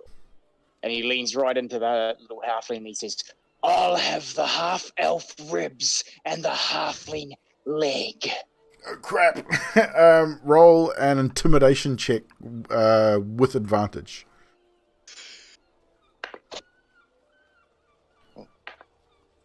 Glad it was with advantage. 13. 13? Ooh.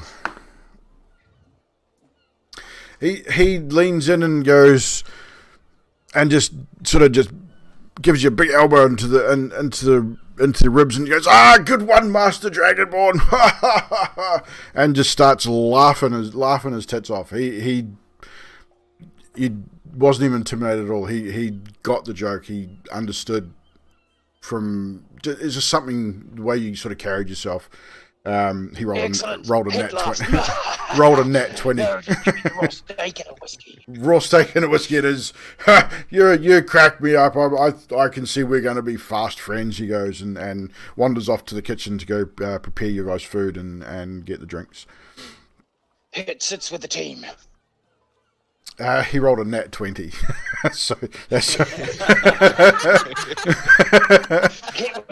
It was only joking anyway. I know. I kind of figured that's why that was wicked. That was awesome. So the team sits down. You sit down. The halfling female servant brings over 2 or 3 pitchers of ale, a big whiskey for and a tankard of whiskey for you, Het, and a big goblet of brandy for Aslan, and then probably half hour later or so, the food comes out. You'll get your food. You get your dragon, your raw meat, your roasted cod with mushrooms and dried beetroot, and you guys proceed to have an evening meal with plenty of drink and food. How busy is this place right now? It's not generally not a busy tavern, but it's not quiet. But tonight it seems to be pretty crowded. It's like it's full, it's full, but it's not a big place. There's not like lots and lots of people there. Is it a happy crowd? Yeah, I mean, there's plenty of, people are sitting there having a good time. They're drinking, they're eating. There's a few people having a laugh. What's the musician playing? the musician is playing.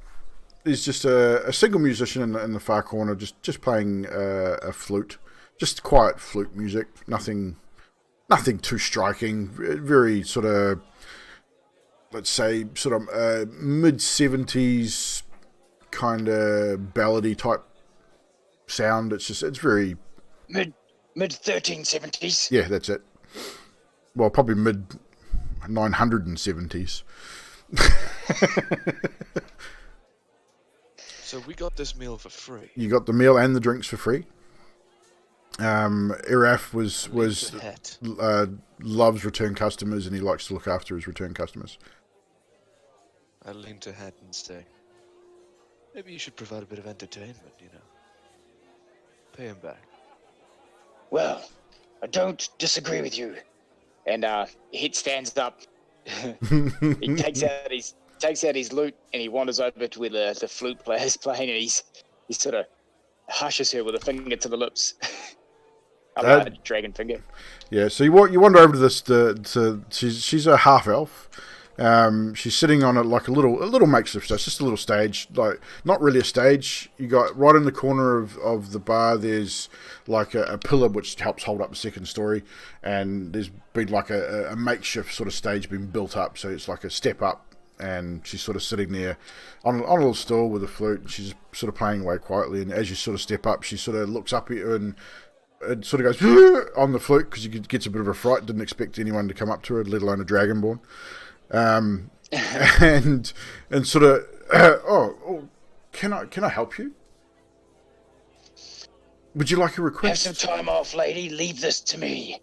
And Hit starts sparklers up using prestidigitation and starts sparklers up behind himself. And the stage goes up like a Kiss concert, and he just starts with shout it out loud. Just gets the place rocking. Make it a performance check with advantage.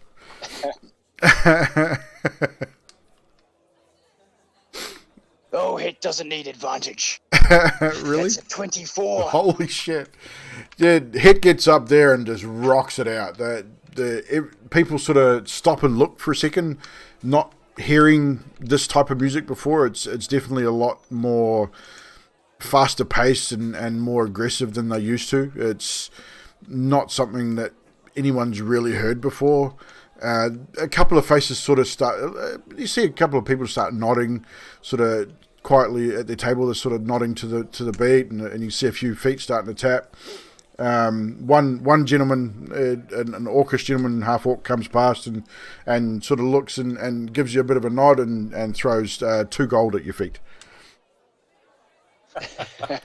And just goes and sits back down. I'll take that 2 gold while I spin the guitar around, so sparklers flying out the end of the head. People are impressed. They're not quite sure about the music. It's not something they're used to, but I say people are sort of nodding along to it and they're enjoying themselves. I tried to catch the eye of the half-elf flute player just to raise my glass of brandy. Yeah, she's sort of moved off to a table next to the stage, and she's impressed as well. And she's sort of, you catch her eye, and she again she's been bought a glass of wine, and she raises her glass back to you and nods with acknowledgement, and gives you a quiet smile. She's not unattractive. She's quite plain looking, but she's probably, you see she gets a little bit flushed in the cheeks. She's not used to having the attention of a lot of men. She's probably kept to herself, quite quiet. So you get the impression that she's a little bit embarrassed to have someone of your, because you're not unattractive yourself. You're being half elf. You've kept yourself well groomed, and even though you've been out on the traveling in the wilderness, you're clean, and she acknowledges the fact that someone reasonably attractive has noticed her. And Namaris sneezes with approval. Yes, chat. Namaris sneezes with approval. Sorry, it's a bit dusty in here. Just out of character for a minute, guys. I'm just going to read a couple of these comments in the chat because they're quite funny. Het should try and romance a woman. from one chatter. One chatter says, Alice should drink too much.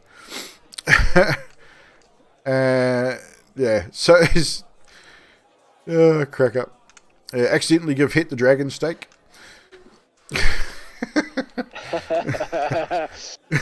That could be interesting. We might save that one for a later time.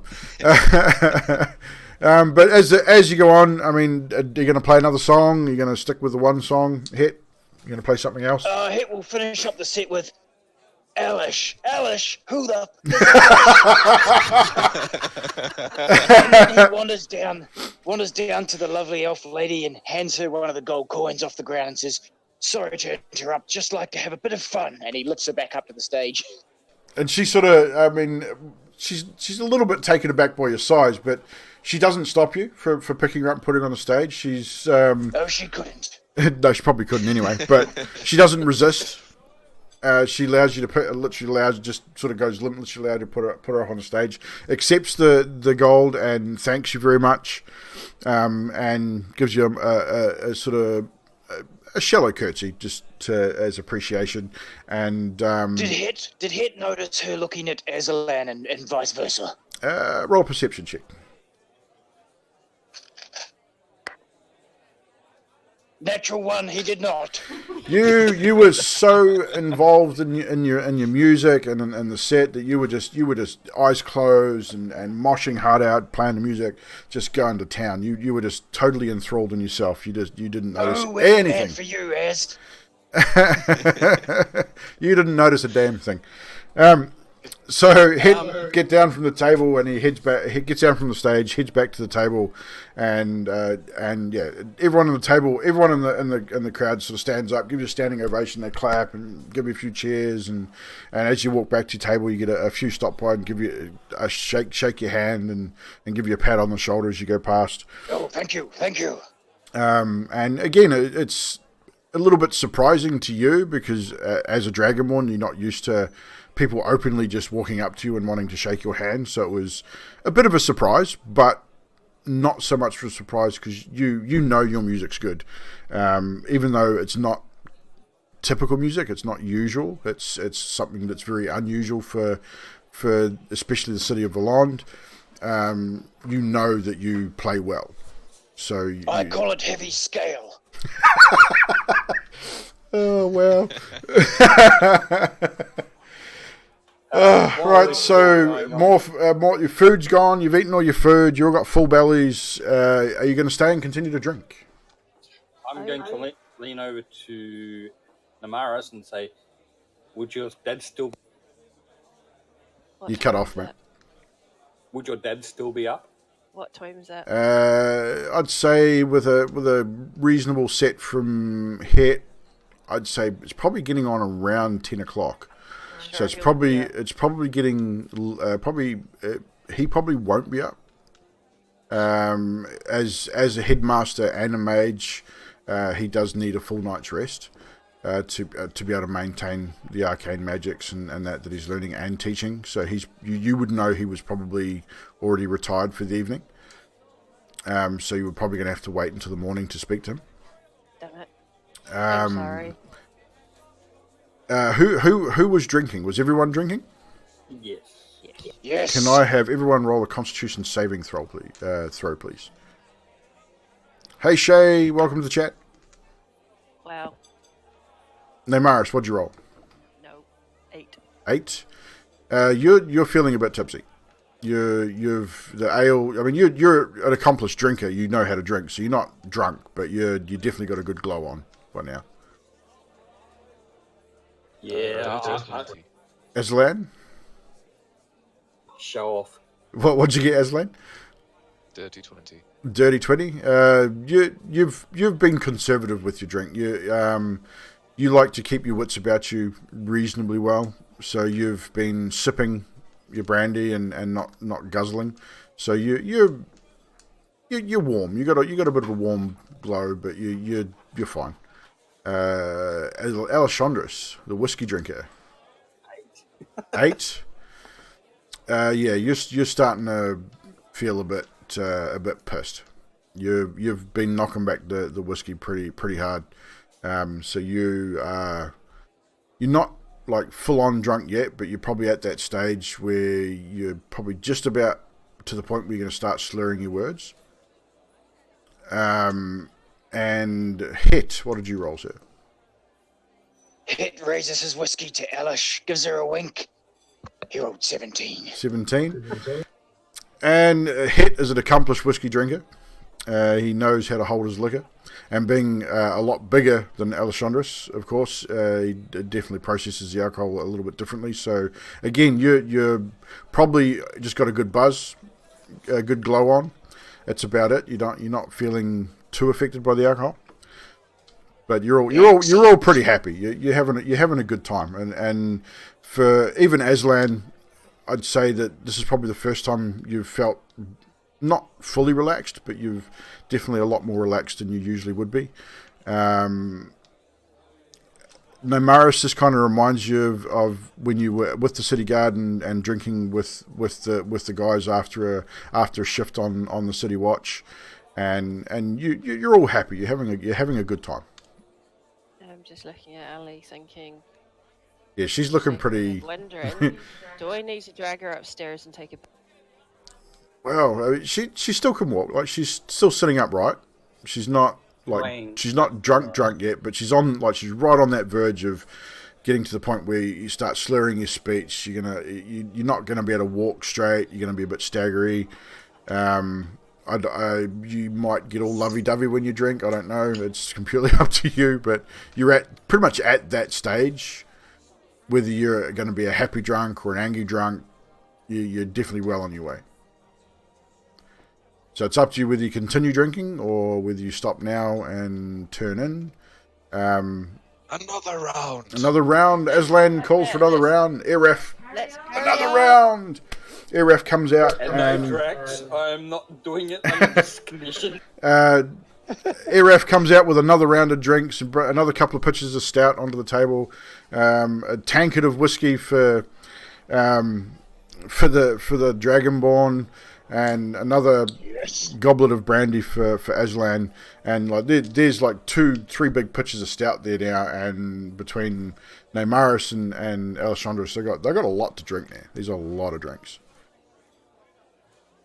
Hit leans over to Aslan. Sorry. Hit leans over to Aslan and says,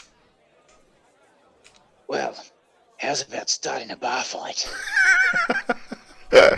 Oh, well. Did I hear him say that? Well, he leaned over to Aslan and whispered it to him, so I would say probably not. I leaned, yeah. Okay. I tried to keep it just to me and Aslan. It's not really my style, but what do you have in mind? Well, I mean, I wasn't thinking of destroying everything, but, look around, see who looks nasty, maybe bump into them, and I know, I've seen you go, I know you can go. So you want to start a bar fight? Who wants to start the bar fight? That's right. I'm contemplating drink here. crawling to bed. Okay, well, we'll get to you in a minute. Less fun establishment to start the bar fight there. Maybe that's a better idea. We could just try some other bar that we don't like. Yes, thinking about it, you could be right. Maybe we treat this place with a bit more respect since he's feeding us good food. Exactly. Free good food.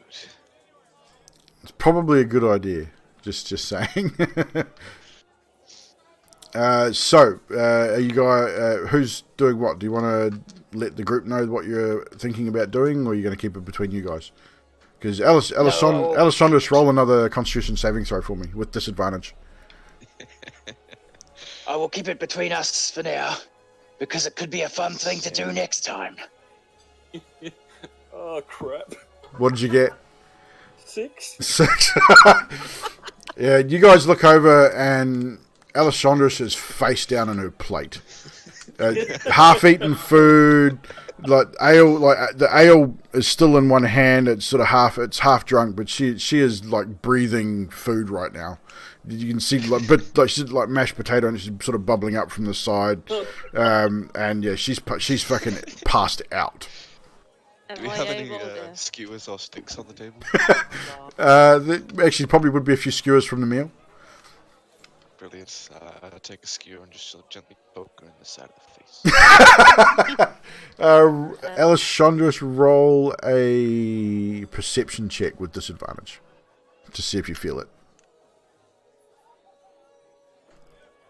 What was that? Did something happen? What did you roll? Perception, was it? Yeah. Yeah, I got a 10. A 10? You felt it. You sort of stir and you sort of turn your head and your eye sort of half opens, and you got mashed potato all over your face and it's matted in your hair. You sort of roll up and she is completely smashed. How pissed am I? Roll another Constitution saving throw. We'll see how bad you got because you were on the verge. 18. Yeah, no, you're fine. You're still buzzed, but you're pretty good. You're pretty stout. You can hold your grog. All right, can I just throw her over my shoulder and take her upstairs and put her? Make a strength check for me. And Alessandros, do you let her? Do you resist? I don't think you can resist because I think you're pretty much passed out drunk. But I'm not even gonna bother. Okay. I got 22. Oh yeah, you one-handed. You just walk over, stand next to her, grab her by the scruff of the neck, and just go onto your shoulder. So you've now got this semi-conscious human person hanging over your shoulder. So I quietly kind of whisper to her, "If you vomit while I'm on your shoulder, so help me God, it'll be the last thing." Is there a check to hear that? You wouldn't hear it. You're passed out. You're in and out of consciousness, so you wouldn't be able to hear a thing. So what are you doing, Namaris? You just going to take her up to her room? Well, you guys were sharing a room, weren't you? So yeah, I just take her up and chuck her on the bed and cover her up. Okay, halfway up the stairs, Alessandros, make a Constitution saving throw, please. No worries, Jax. Have a go on, buddy. 16. 16. You get as the jiggling gets a bit much for you, and you feel yourself wanting to vomit, and for some reason you get the strange feeling that you really shouldn't, and it comes up and it comes up into the back of your throat, and you get that real burning acidic feeling in the back of your throat, but you fight it and you just swallow it back down because you just there's something in the back of your mind that says I really shouldn't vomit right now, and you just swallow it back down. And Namaris takes you up to the bedroom and just dumps you on your bed, face down, into the pillow, and you're out. You're out for the night. That's you. I'm not that mean. I'd put her on her side at least. Okay, she puts you on her side. Well, cheers, Chad. Appreciate the comments, guys. Turn in the day or night. So the boys are going to turn in as well. What did you say, Het? I missed that completely. Yeah, sorry, I was talking. Maybe that's our cue to turn in for the night as well. You head on up. I may follow you shortly. Righto. So Het heads up to the room and turns in. He's not feeling too bad, I don't think. Yeah, no, Het's pretty good. Like, make another Constitution saving throw just for shits and giggles. Yes, 11. Got worse. Yeah, you're definitely starting to feel the effects of the whiskey. You're not drunk by any means. You've definitely got a good buzz on. You got, as you get up and sort of walk where you get a bit of a burp, like that sort of, that alcohol burp you get. You sort of stand up and sort of, yeah, that one. And yeah, but you're pretty good. I mean, you're a big dragonborn. You generally can hold your liquor pretty well. I jump straight into bed and pull. Well, I don't even worry about blankets. I just fall asleep. And Aslan, what are you doing?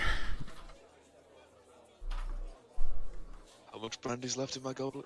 You're probably about halfway through that second goblet. I'm just gonna sit there by myself in my corner by my table, just having a bit of swig from my goblet, just enjoying the atmosphere. Okay, as you're sitting there enjoying the atmosphere, you notice what looks to be a messenger come into the room. He looks official. He's wearing the city colours, and he's carrying a couple of scrolls, and he's sort of looking around the room, and he spies you, and he sort of puts his hand up and in a gesture like excuse me, and walks his way towards your table. He's a young gentleman, probably in his early 20s. Like I say, wearing official city colours and official clothing, quite smart, and sort of he rocks up. Excuse me, would you be Aslan by any chance? Who's asking? I'm sorry, forgive me. My name's Joram. I'm a messenger for the city. If you're Aslan, I have a message for you. Okay. So he hands you a scroll. It's a small scroll. It's not like it's like a massive big scroll. It's just like almost like a telegram type dealy. What does it say? Can I read? You can read. Yes, you can read. It's in common. I gotta remember where I put this stuff now. Did I even write it down, or did I just think about it?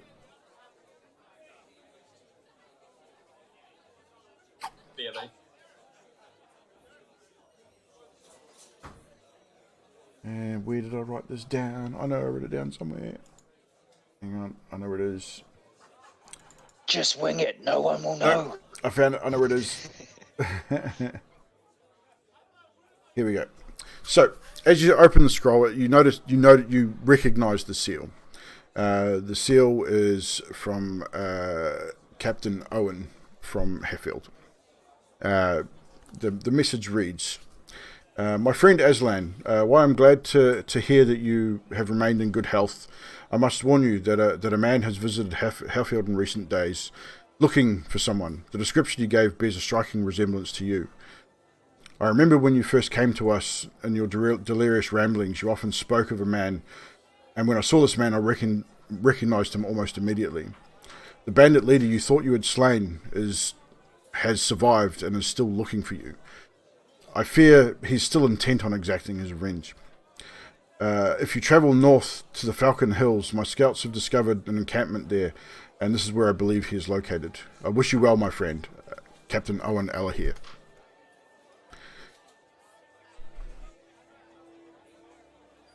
I let out a long breath as I leaned back in my chair, staring at the note.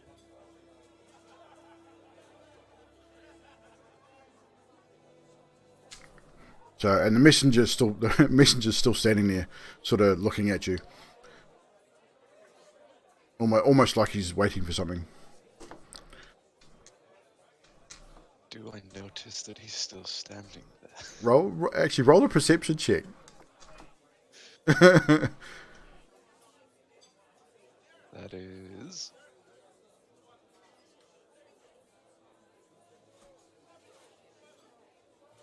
13. 13? It takes you a little while. You've read through the note and you're sort of looking at it, and you lean back in your chair, sort of looking at it, and you rub your chin. As you would sort of lean back to put your hand on your chin to sort of ponder what you've just read, you sort of just notice him out of the corner of your eye that he's still standing there. Sort of, he's not like hasn't got his hand out or anything. He's just sort of standing there, almost like he needs to be dismissed, or he's waiting for something, or he's waiting for a respond. You're not entirely sure, but you just sort of notice him. He's still there.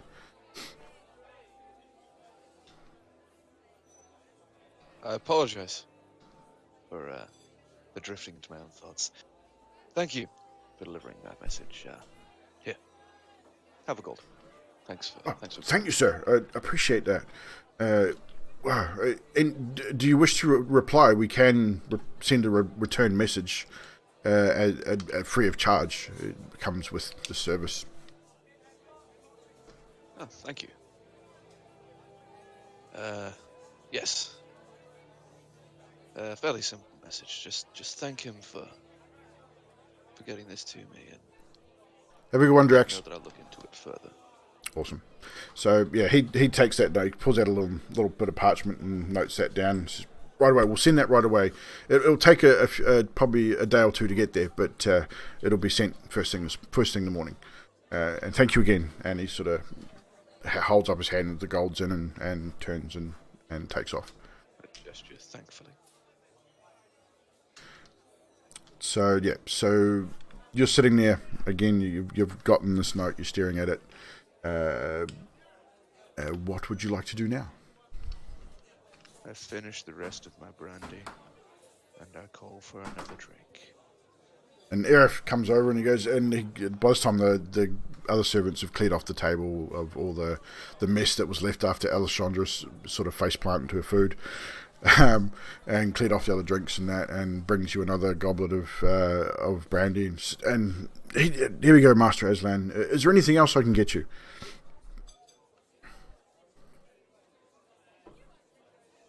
Is there a fire anywhere I can sit by? There is a fireplace on the eastern wall of the inn. It's not roaring. It's got a small flame, so it's warm. Like it's kind of summerish, so that it's sort of there just as more of an ambient thing than a heat thing. But there's a hearth you can sit at, or there's a stool probably there as well that you could quite happily sit at. Yes, if I could sit there and just the fire, keep all the lights nearby dark, that would be... Yeah, you can do that. Thank you. I'd just spend the next several hours staring into the fire. Okay, cool. Name Maris. While you were sleeping, again you find yourself drifting into a dream state. This time, instead of finding yourself on an ocean, it's a luscious field, tall grass, almost like wheat, but it's just very tall grass. You're walking almost endlessly. There's no real horizons, just grass as far as the eye can see. You once again feel that voice come to you. Your rage builds again. Your eyes feel different. I mean, you can't see them, but if you were to be in a third person perspective, your eyes sort of glow a brilliant red, and it's almost like a mist is coming off it's this massive thing, and you feel that rage come into your head, and it's deafening in your ears, your heartbeat, and it's throbbing in your head, and that voice comes to you again.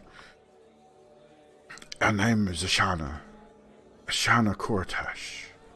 Our lives are bound. I am you, and you are me. And you're not sure, but you swear you know this voice. You've never heard it before the previous dream, but it sounds so familiar and very friendly, but also it's almost has a cutting edge to it. Roll another wisdom saving throw, please.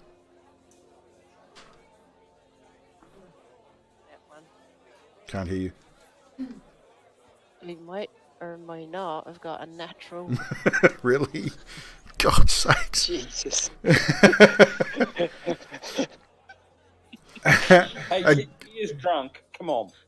Again, you wake, cold sweats. This time your rage does not subside. How far away is Ali? You Damn it, bar fight. You sit bolt upright in your bed, and your fists are clenched. You turn around, feet on the floor, and you don't put them down on the floor gently. You slam them down on the floor, and the whole bar hears this. This is a massive boom on the floor above, and so much so that you're out to it. So much so that the dust and stuff, I mean, Aslan, you notice it as well, the dust sort of falls from the ceiling and into the bar, and people sort of looking around going, what the hell? You stand bolt upright, fist clench, and you don't quite understand it. You don't know why you've started to rage like this, and you just make a beeline for the door. You don't even open it. You go through the room door. It splinters into hundreds of pieces. But down right through it, just shower of wood and debris. You charge down the hallway, down the stairs, through the bar and then out into the street.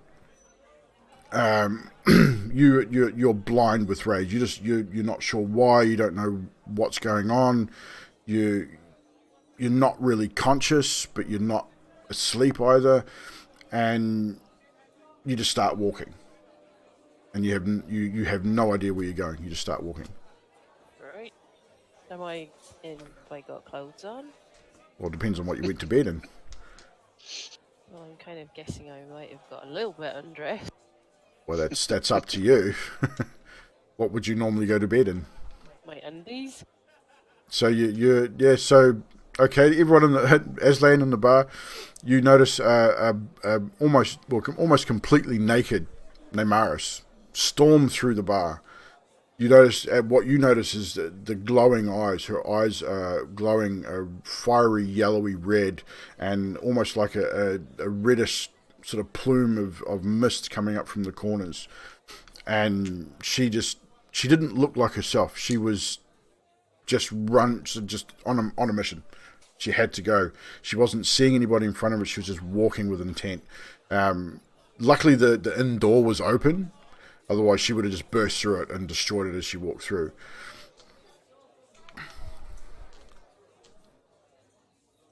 Thanks, Tazzy. Appreciate it.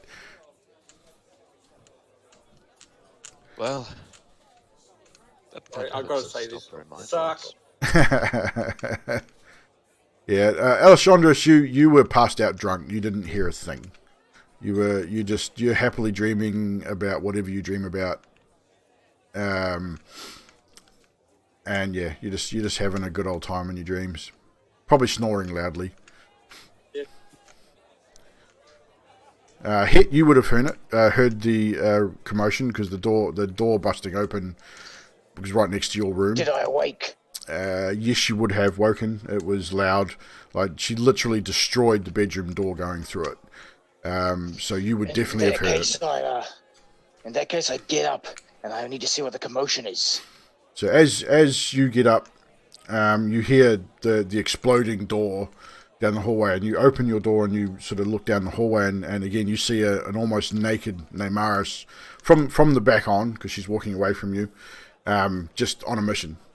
You see a faint red glow sort of emanating off the sides of her head as she's walking, because you don't see her face, and she's gone. She's down the hall, down the stairs, and you sort of lose sight of her as she sort of turns the corner on the stairs down towards the inn. I tail her as best I can. Okie dokie.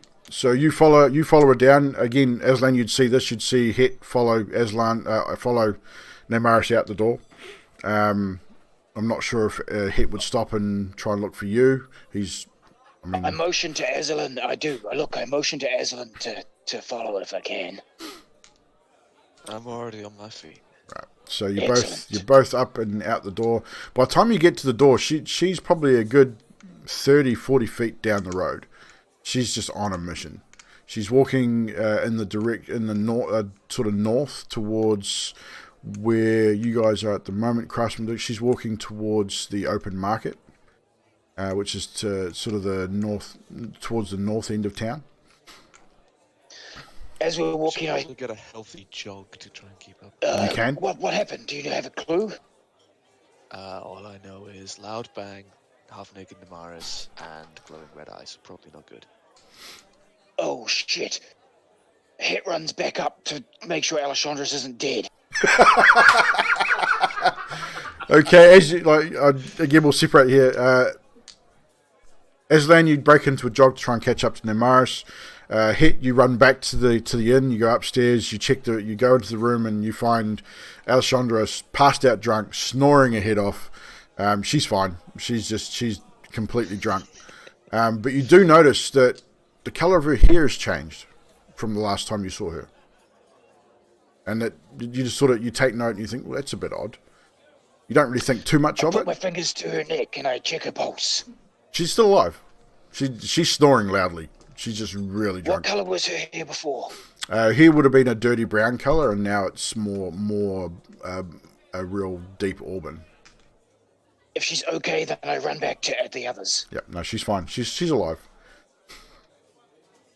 So you it takes you a little while, but you catch up to Aslan, and by the time you catch up to him, you guys are probably within sort of 10 or 15 feet of Nemara. She's just walking, but she's she's a bit taller than you guys, and she's walking with conviction. She is on a mission.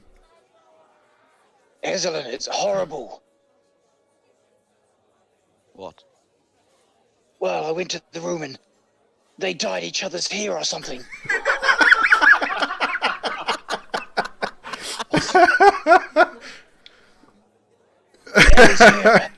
It went from one colour to another. I think they were having a girls' night in and it all went wrong. I think Alexandros was passed out, so I don't know, maybe this is Namara's idea of a prank? Where did she get dye from anyway? Oh, yes. Women. Alright, so, why are you discussing this? Vomit and green leaves or something, I don't know. I'm not a medicine man, but nonetheless, things are odd. Something is afoot. I do a wisdom check or something to see if that might turn out to do hair dye. It'd be more of an alchemy. It'd be an alchemy check. So it'd be, what would that check be? God. Medicine? Yeah, that'd be more of a medicine check, I think. Medicine check. If you're proficient, add your proficiency modifier. But yeah, I would Holy say shit, I got 17. 17. Yeah, it definitely wouldn't make a dye. I mean, it would. Yeah, it would just be messy. Whatever it concocted, it would be very messy, and would stink really bad. Shake my head. So by this time, you guys have just about caught up to Neymara. She's still walking with conviction. You can see her hands are at her sides, fists are clenched, the knuckles are white. Like, she is not herself. And she's virtually naked. She's wearing nothing but more or less a loincloth. Naked from the... She's a barbarian. What does she normally wear? She's normally wearing, like, she's normally got would be like a halter type top. She's wearing leathers. She wears leather armor, like leather, almost like a leather tunic, halter top type thing, and normally leather sort of 3/4 pants, I'd imagine. But she normally wears leather armor. She's got no weapons. She's pretty much just in a loincloth. That's about it. I tried, as we keep up, waving my hand in front of her eyes and clicking my fingers. And you get no response. I say, do I see that? Nope.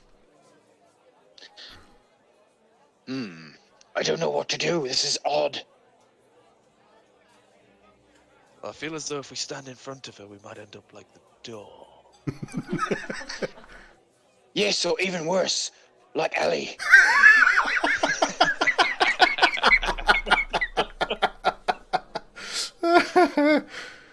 Oh, shit. I shake my head once again. Oh, brilliant. Maybe we should just follow and try and minimize the damage. Okay, so by this time you've come to a turn in the road. Is a left and a right turn. She takes the left turn, and she's heading towards the north gate of the town. Like you guys are struggling to keep up with even at a light jog. She knows the city very, very well. She knows exactly where she's going. So, and even though she's only walking, she's walking very briskly, and she's making turns on a dime. She knows exactly where she's going, or so it seems. Even though she doesn't seem to be there. Can we see what's leading her?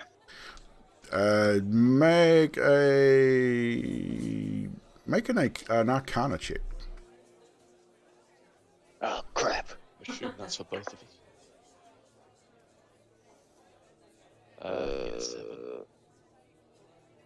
Yes, 4. You see nothing. There's nothing in front of her. All you notice about her in general is that she's intently focused. Her eyes are still glowing, very intense, reddy yellow color, and it's still that mist is still emanating sort of from the sides of the eyes as she's walking. It's sort of drifting behind her head and sort of drifts about a foot behind before it dissipates. Every muscle in her body is tense. She is in what looks to be battle mode. What am I seeing? As I'm You're going? you're still seeing the green field. You're still hearing that voice repeating. Okay. Over again. Our name is Ashana Kortash. Our lives are bound. I am you, you are me. You're hearing that repeated over and over again. Right.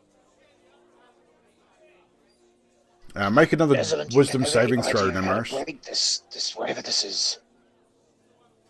I got a 10. A 10.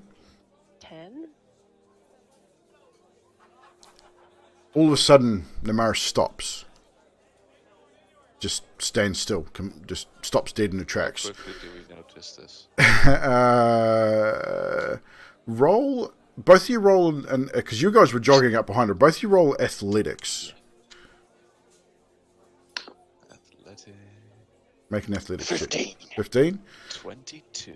Yeah, you sort of see her sort of slow up her pace and just stop just enough. Just you don't quite bump into her, but it's sort of you almost skid to a stop behind her and think, whoa, oh shit, and she stopped dead. Hand still clenched to the side, still steering directly forward. The eyes are still glowing, but she's now stopped. Head pulls out a piece of pork that she handed him earlier that he backpacked, and he holds it up and blows it, wafting the smell towards her. You get no response. Namaris, what you now see before you is a woman. She stands your height. She has long, flowing, silvery grey hair. She is built very similarly to you. She's not as big. She's not like massively built, but she's a very strong looking entity.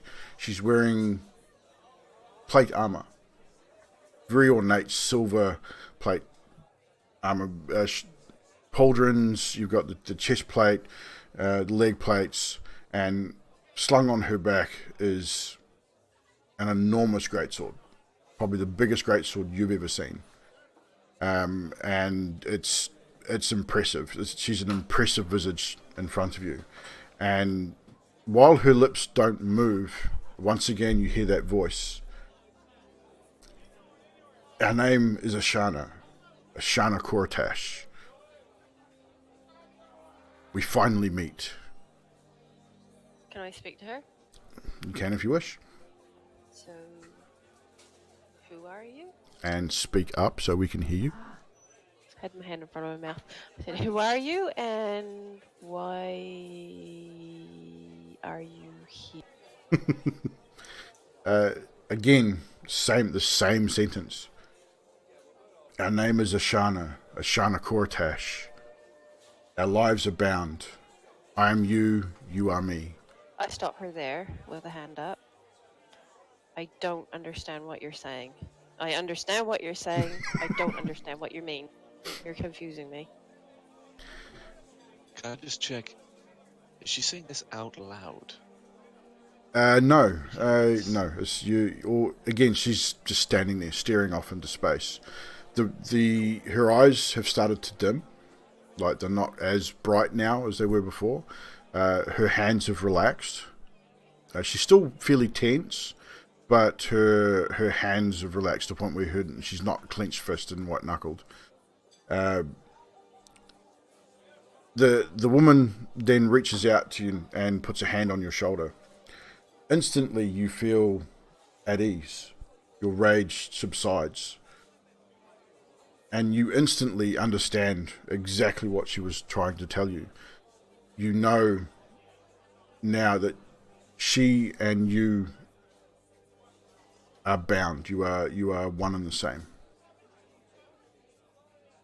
You feel a connection that you've not felt with anything in your life before. And as this sort of processes to you, you feel completely relaxed, and you feel nice.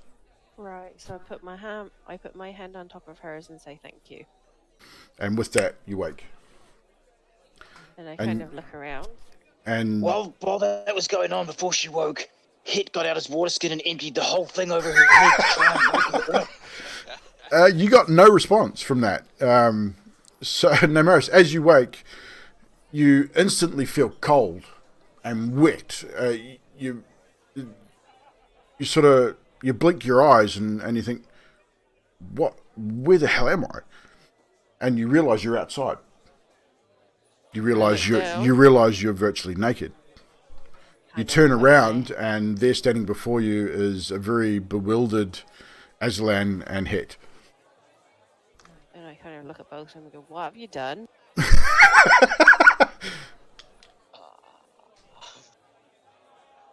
Hit thinks you may have wet yourself and then gone for a sleepwalk. But my hair's wet. You were sleeping next to Ellie. Make a deception check with disadvantage. I take a step back. That is... 7. You know that that's definitely not true. And where are my clothes? That part I can't tell you. Right. I expect they're probably where you left them. Right. The good news is, your body looks okay. I look at him and I'm like... I also look at him. Gotta look on the bright side. At this point, I'm going to grab him by the throat and say, you what? Okay, make a strength check and hit acrobatics.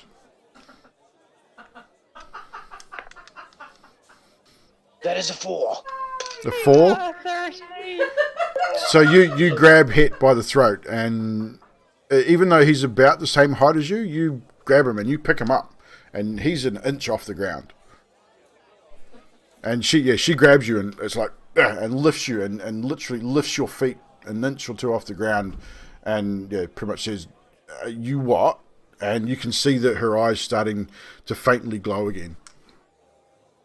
So I'm here in the middle of the fucking town and it's cold and I'm pretty much naked. Now what's going on? Don't you piss with me tonight. I'm not a happy bunny. Okay, Bunny, problem is, we don't actually know. Right, I'll just put him back down again. Aslan, tell her what I'm saying is true. You're gonna put him down. I'll put him down. I've still got my hand around his throat. Okay, so she she lowers you to the ground. So now you're not choking, but she's still got a very firm grip on your throat. No, you probably wouldn't be able to get away at this point if you wanted to. I'm still looking around for like a shawl or a... Is anyone like hanging out some washing to dry? Where you guys are, it's more like you're in the marketplace. The market's pretty much shut down. I mean, the only city guard sort of patrols through here every once in a while, and you can't really see anyone around at all at this point. No makeshift cloth. You could probably there's probably a stall or two that still has a bit of like a cloth awning that you could probably get if you wanted to, which probably would be the only thing to be big enough to go around Namaris at this point. Yes. I would lend her my blanket, but I left my backpack in my room. So Namaris, what are you doing? I'm just looking at Het and thinking, well, actually, I suppose he's been nice. Yeah, you've got to remember your rage. You're still raging. I'm still raging, but I'm like, oh, I don't no, I'm just gonna put you there and just step back before I really, really, really just punch you in the face. So she releases It's you. okay. It understands. So Namaris releases you and takes half a step backwards. You still feel that rage building, and it then starts to slowly subside. As I say, am I in kind of a state of mind to realise that, you know, it's just the rage and I need Well, to you remember what happened now. Like, it just in that moment when you first came out of the dream, you were confused. You weren't sure what was going on. Now that memory's coming back. You remember the woman. You remember the name. You remember where you were. You know you were in bed, and you end up. Obviously, you now know that this was a dream. It's something that's come to you before. Okay. So I'm just standing there, I'm looking at him, just shake my head, like shake it off a little bit and look at him and say, look, no offence meant, buddy, but... Speak you know, up. No offence meant, She's buddy, good, but she's you're good. in my face. It's all right. And he removes his leather tunic, which would be similar size, I imagine, and he hands it to her. Oh shit, I didn't realise I was that naked. Yeah. So, what? So you're going to take off your armor and give it to her? I'm going to start removing my leather. It's just leather. Yeah, Just start removing it. it'll take Give to her. it'll take a minute, to get it off. Sure. Yep. A few How much laces. is with the awning? The awning's you have pretty. an awning? Yeah, it's pretty easy to get. I mean, you'd be able to take a dagger or a sword and sort of whip it off. It's just be just attached What with if a I couple of have ropes. A glaive and 2 hand axes. Hand axe would do it. Glaive would do it. There we go. Any kind of sharp weapon would definitely do it. I've had a bit to drink, so I try and make it look fancy with the glaive. Okay, so roll a acrobatics check. See how fancy you remove it. Where is my acrobatics? That is a 12. It's a 12. It was impressive looking. You've definitely done better, but with a bit of a flourish, you'd sort of did a bit of a twirl around the head and around the body, and then up, do a big sort of sweeping upwards cut, and down comes the awning. So yeah, you managed to get it. I So just sort of, holding the awning, just walk up to Namaris, whether I'm behind or in front of her, I'm not sure. you'd be behind her at this point. I'm behind, yeah. Just walk up, then just drape round. Just sort of drape it over her shoulder. You sort of have to get up on your tippy toes. She's a bit taller than you, so you sort of drape it over her. Now, Maris, as you feel this, Wrap you it sort round of the front as well, so you sort of that feel connected what piece. he's up to. You don't get a fright. You hear him coming, and you sort of wrap yourself up in the awning, cover yourself up. I look at him and I'm like, thank you. Let's say no more, let's just go back to the inn, shall we? Good So work, Azalan. Head starts doing up his leather tunic again. yeah, you can do that while you're walking. You can start rebuckling the buckles and and head back to the inn. As you get back to the Strange sideways glance. Yeah, as you get back to the inn, Eraf's sort of waiting at the door, and he's in a little bit of a state, and he's going, What did you do to my door? Oh my God!" Because he's since been upstairs after hearing the ruckus and found the room door is completely destroyed. There's like chunks of wood hanging off a hinge, and like the hinges are sort of dangling there, and there's just shards of wood everywhere, to the point where you got shards of wood embedded in the wall across the hall. That's how much force you went through the door. It was like if anyone had been standing there, they would have been impaled with shrapnel. It exploded, and he's just beside himself. It's like, what does that? I mean, my God! And he sort of sees you guys come in, sees Namaris wrapped up, and instantly his concern for his door turns into sort of, why is she wearing like a tent? People saw her leave naked, kinda, and now she's wearing a tent. What the hell's going on here?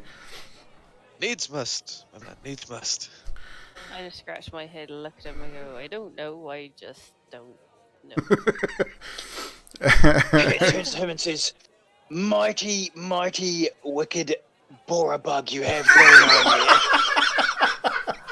Out of her wits. Now we have to get her back to bed. Roll a deception check. Oh, this is not my role. Hey, net 19 plus Oh 3. shit! He got a 19 as well. He So sort of 19 plus 3. he scratches his head and goes, "Well, I've never heard of borer bugs before, but I've only ever lived here. If you say so, you look like you've travelled the world a little bit. I guess." That's nice. Now this poor cold woman needs to rest. We shall take her out of the visual of everyone here. Fair call. Have a good evening. And he sort of scratches his head and walks back to the bar. I flick him a gold coin for the door. I turn around. Oh, well, thank you. Thanks. And he pops in his pocket and toddles off. Alright, I'm turning around and looking at one of the guys staring at me. I'm like, what are you looking at? And he just, oh, nothing, and puts his head down, goes back to his drink. Right. So you guys head back up to your rooms. Heads back to bed after making sure it's all good. Yeah, there's no door on your room now, Namaris, but that doesn't seem to worry you guys. I mean, Alessandros is still passed out, drunk, asleep, still snoring her head off. But again, as you come in and you help Namaris back to her room, you sort of turn, and as you go to walk out, you notice Alessandros' hair is back to its original colour.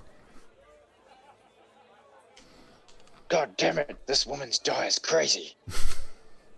I look at him and go, what are you talking about? Did you not notice the hair colour difference? And you look over and you just see Alessandros as she was when you put her to bed. Nope. She looks exactly the same. In fact, she hasn't moved a muscle. I hope she's still breathing. She's snoring loudly. Alright, she's definitely still breathing, yeah? Hit looks confused and then heads back to his room, bidding a good night to all. Good night, thank you. Right, so you guys head back to your rooms, and by this time it's getting pretty late. You're looking at sort of 1:30, 2 o'clock in the morning. So you all find rest for the evening, and Namaris again. You dream. I sit on the floor. You just sit. Okay. Namaris, you get back to sleep. You dream a couple of times during the night. Nothing too major. Again, you just hear that voice, that soft, calming voice in your mind. You sleep pretty soundly. You're generally not too worried by things. And Aslan, you nod off from time to time, sitting out in the hallway. You get a full night's rest, but you are pretty light sleeper, so you wake a few times as you hear movement.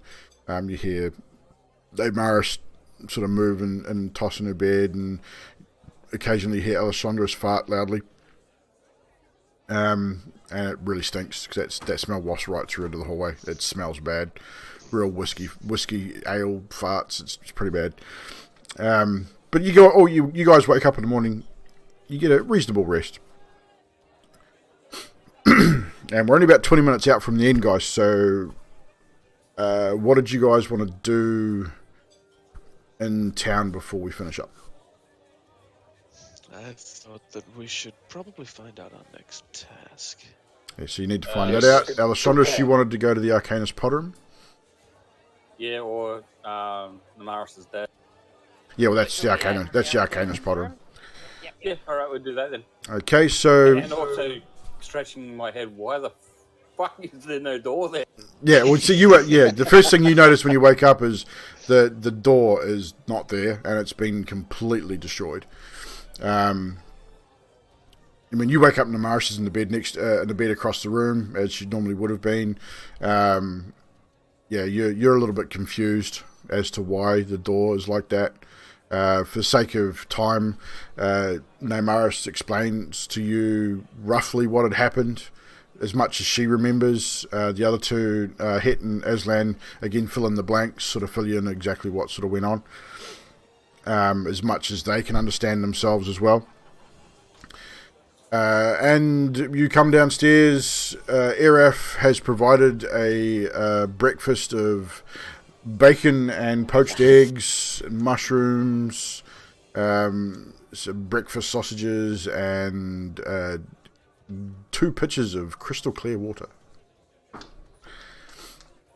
Is there no coffee in this establishment? No coffee. You don't need coffee. It's all water. So you have a good hearty breakfast again on the house. Then you decide what you want to do. Whether you want to go to the Arcanist Paradym first, or we want to go back to the guild. I throw the man 2 gold. So, and Erif again bows deeply to you guys and thanks you very much for your patronage and wishes you all well, and hopes he sees you again. Well, I too do throw him a couple of gold because I feel that it might have been me that. Do you tell him that? Yeah. You do, and he sort of scratches his head again because he believed Het's story about the giant, the boar bug. And he's going, "Well, oh hell! Well, I'll take the gold. Thank you very much. I just have to get stronger doors, I guess." And sort of again just carries on about his business. So the Arcanist Paradym's in the Lower Temple Ward, which is on the way to the Craftsman's District, which is where the guild hall is. So you could probably go there first if you wanted to. It's on the way. I want to go there. Want to go there? Is everyone following Alessandros to the Arcanist Paradym? Yes. I think so, because I want to see She my needs dad. to have an eye kept on her too, really. She could still be suffering hangover. True. It could be. We had a fairly good night's rest. I mean, she slept pretty soundly, probably better than all of you. And she ate. She didn't eat a lot for breakfast. She was pretty picky about what she ate. And drunk a lot of water at breakfast time. So she's probably a bit of a headache. I'd say. Make a note. A little Het bit. did not eat breakfast. It was Het did all not- cooked. Yeah, true. But I would say, yeah, Alessandros, you've got a bit of it. You've definitely got a headache.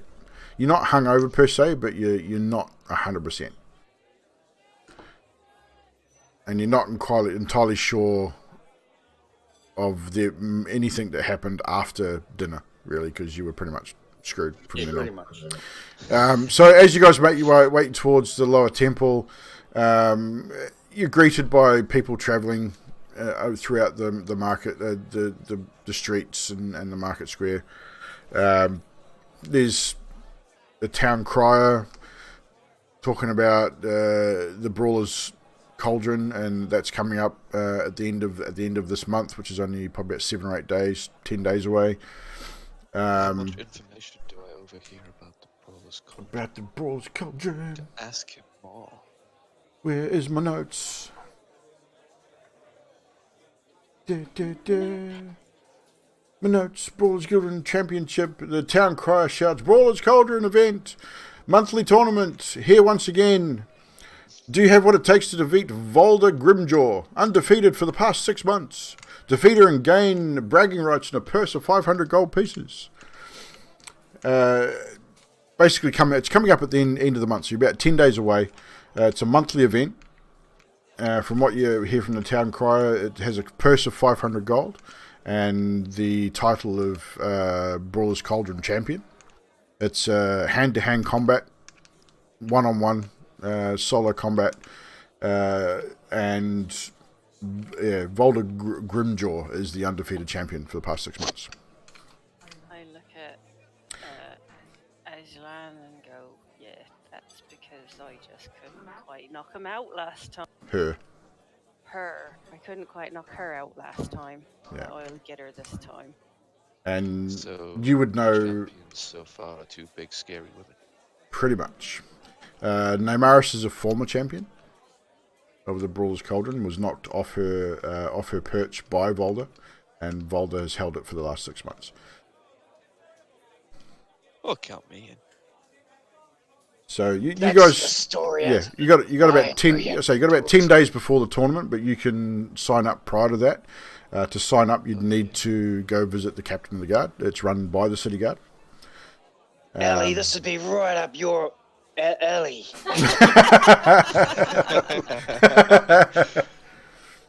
Oh, crack up. Turns around and says, and pigs fly too. So yeah, so make note of that you can sign up next time you speak to the captain of the guard. You can sign up ready for that when the tournament comes around.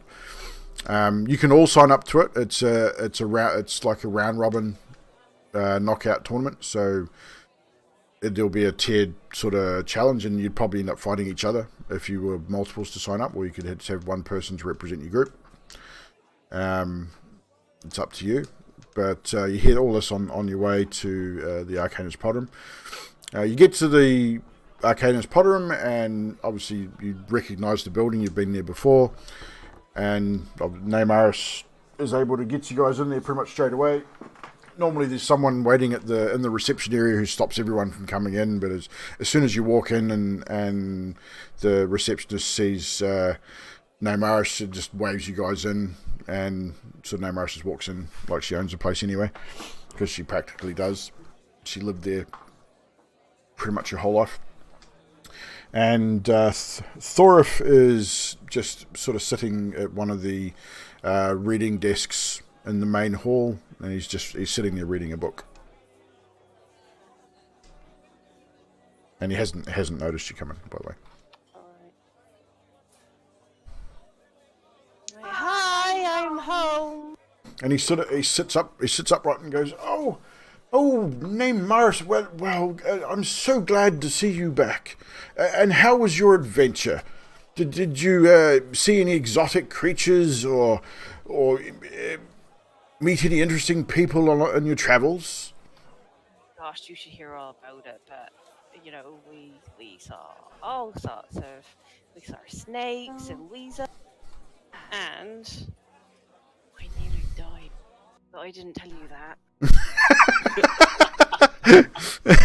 and he goes, well, at least you didn't die. I mean, that is the main thing. I mean, you generally can look after yourself. I mean, I take it I have you find people to thank for her safe return. Mentioning to you guys, to you guys. But Hit nods. What we came here for is Ali over here got us really cool bag that she wanted to come and show you. So I said I thought you wouldn't mind having a look at it for her. Well, certainly.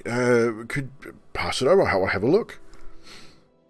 I pass it over. So he takes the bag and he's having a look at it, and he sort of holds it, and he says, "This will take a few minutes, but if you don't mind, just have a seat, and I'll just do my thing." And he sort of, over the next 10 minutes, you see him tracing arcane symbols in the air, and his eyes sort of flash with sort of a faint blue arcane energy, and he just yes, after about 10 minutes, says, "Well, what you've got here is..." We get my notes. Before the 10 minutes is up, Hit squizzes up by Ellie and says quietly to her, "I don't know if it's a problem, but last night your hair changed colour. You might want to get that seen too." And with that, Alessandros, you instantly it flashes something in your brain. You think, "Oh shit!" And you are now a little concerned. You think, "Oh crap! How much does he know?" Yep. And that sort of it sort of flashes in your mind for a little bit. Thorif turns around and says, "Well, what you've got here is a wraith saddlebag, I believe. It's a magical bag. It will hold, I believe, up to 300 pounds of equipment. It's essentially it's a dimensional pocket. It's a pocket dimension where you can store stuff. You put something in and it goes into a pocket dimension. And when you reach in and think of that item again, you can pull it out again. Pretty straightforward. It's weighs the same as a regular bag, and yeah, it's a pretty cool little thing. Now hold the freaking saddlebag. Didn't that peddler guy say he put stuff in there? Yes. We don't know what he put in there, so how can we get out what he put in there if we can't think about what he put in there? Well, the first thing we can do is we can get the stone out. Well, yeah. If you do you reach in the bag and try and grab the stone? Yeah. So you reach in the bag and you think about the stone, you grab the stone and you pull the stone out. And you have the stone in your hand. I'm standing there thinking, and I'm looking really puzzled, and I'm like, I'm sure he mentioned something about potion. Yeah, I can't remember what it was. Was it like... And my face is really pained, and I'm sitting there going, I'm sure he said something about maybe healing potion. Do you want to try reaching in for a healing potion? Give it a go. What's the worst that can happen? So Nomaris reaches a hand into the bag and is thinking about a healing potion and pulls out 2 minor healing potions. Score. Which is I'm pretty sure they're called minor, the 1d4 plus 2. And you recall that he did say that he'd put a few things in the bag. What Thor turned around and says, well, there's actually a really easy way of determining what he's actually put in there. You turn the bag inside out and everything falls out. It's a really neat little thing. I mean, there are other bags out there similar that can carry more. This is probably one of the smaller ones, but it's very handy to have if you're out there adventuring, for sure. Do it. It's up to you. He hands the bag back to you. Yeah, why How not? accurate do you have to be on what you think about?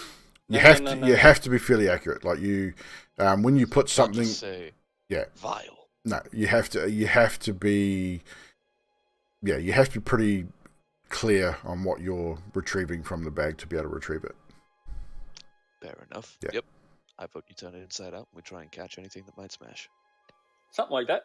Let's do it. Well, yeah, you did like there's carpet on the floor. It's not like it's a concrete floor. Put it close to the floor. So you turn it inside out. Yep. So as Alessandro turns the bag inside out, a few things, not too many things, but a few things clatter out onto the floor. There's a fairly nice looking dagger.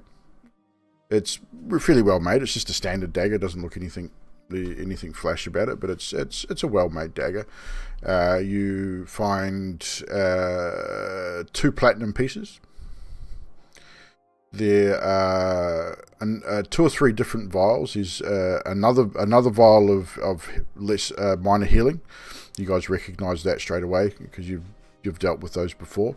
There is another vial which has a deeper red liquid to it.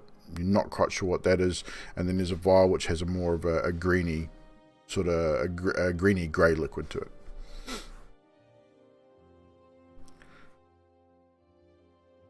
I have a look at the smart man and ask if he knows. And he does the same thing. He ritually casts Identify. Takes him about 5 or 10 minutes. And he sort of waves his hand over. He goes, well, what you've got here is you got the greenish potion is just a standard poison. Really, it's a magical poison. It will not only deal poison damage to the target, but it will also poison the target for 1 minute. And they will deal extra poison damage. The yellow potion is a potion of haste or potion of speed. So essentially, you drink it, you get faster for I think it's 1 round. You should be able to find it in your equipment. I can't remember exactly what it's called, but in the equipment it'll either be a potion of speed or potion of haste. And the deep red one. That was just a regular healing potion. No, sorry, the red one was a potion of fire breathing.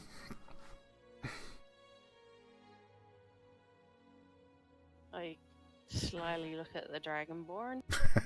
Well, the Dragonborn will probably do that naturally, kind of. Hits, raises his hand and says, no, not me, thank you. I'll do it. You'll do it? I'll Take it. bit of fire. I'll pocket the poison. No worries. So, have a look here. So the poison's just a standard vial of poison, which will be in the equipment list somewhere. Yeah, poison basic vial.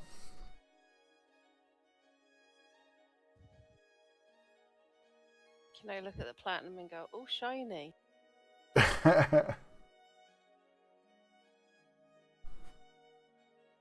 trying to find the other one. I cannot find this potion.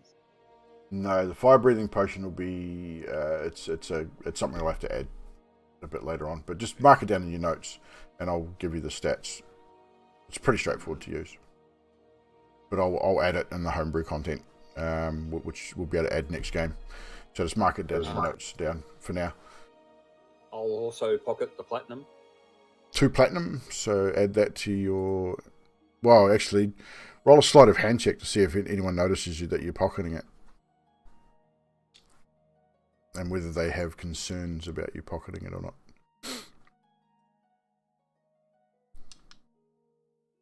Everyone notices. What did you roll? Natural 1. Natural 1?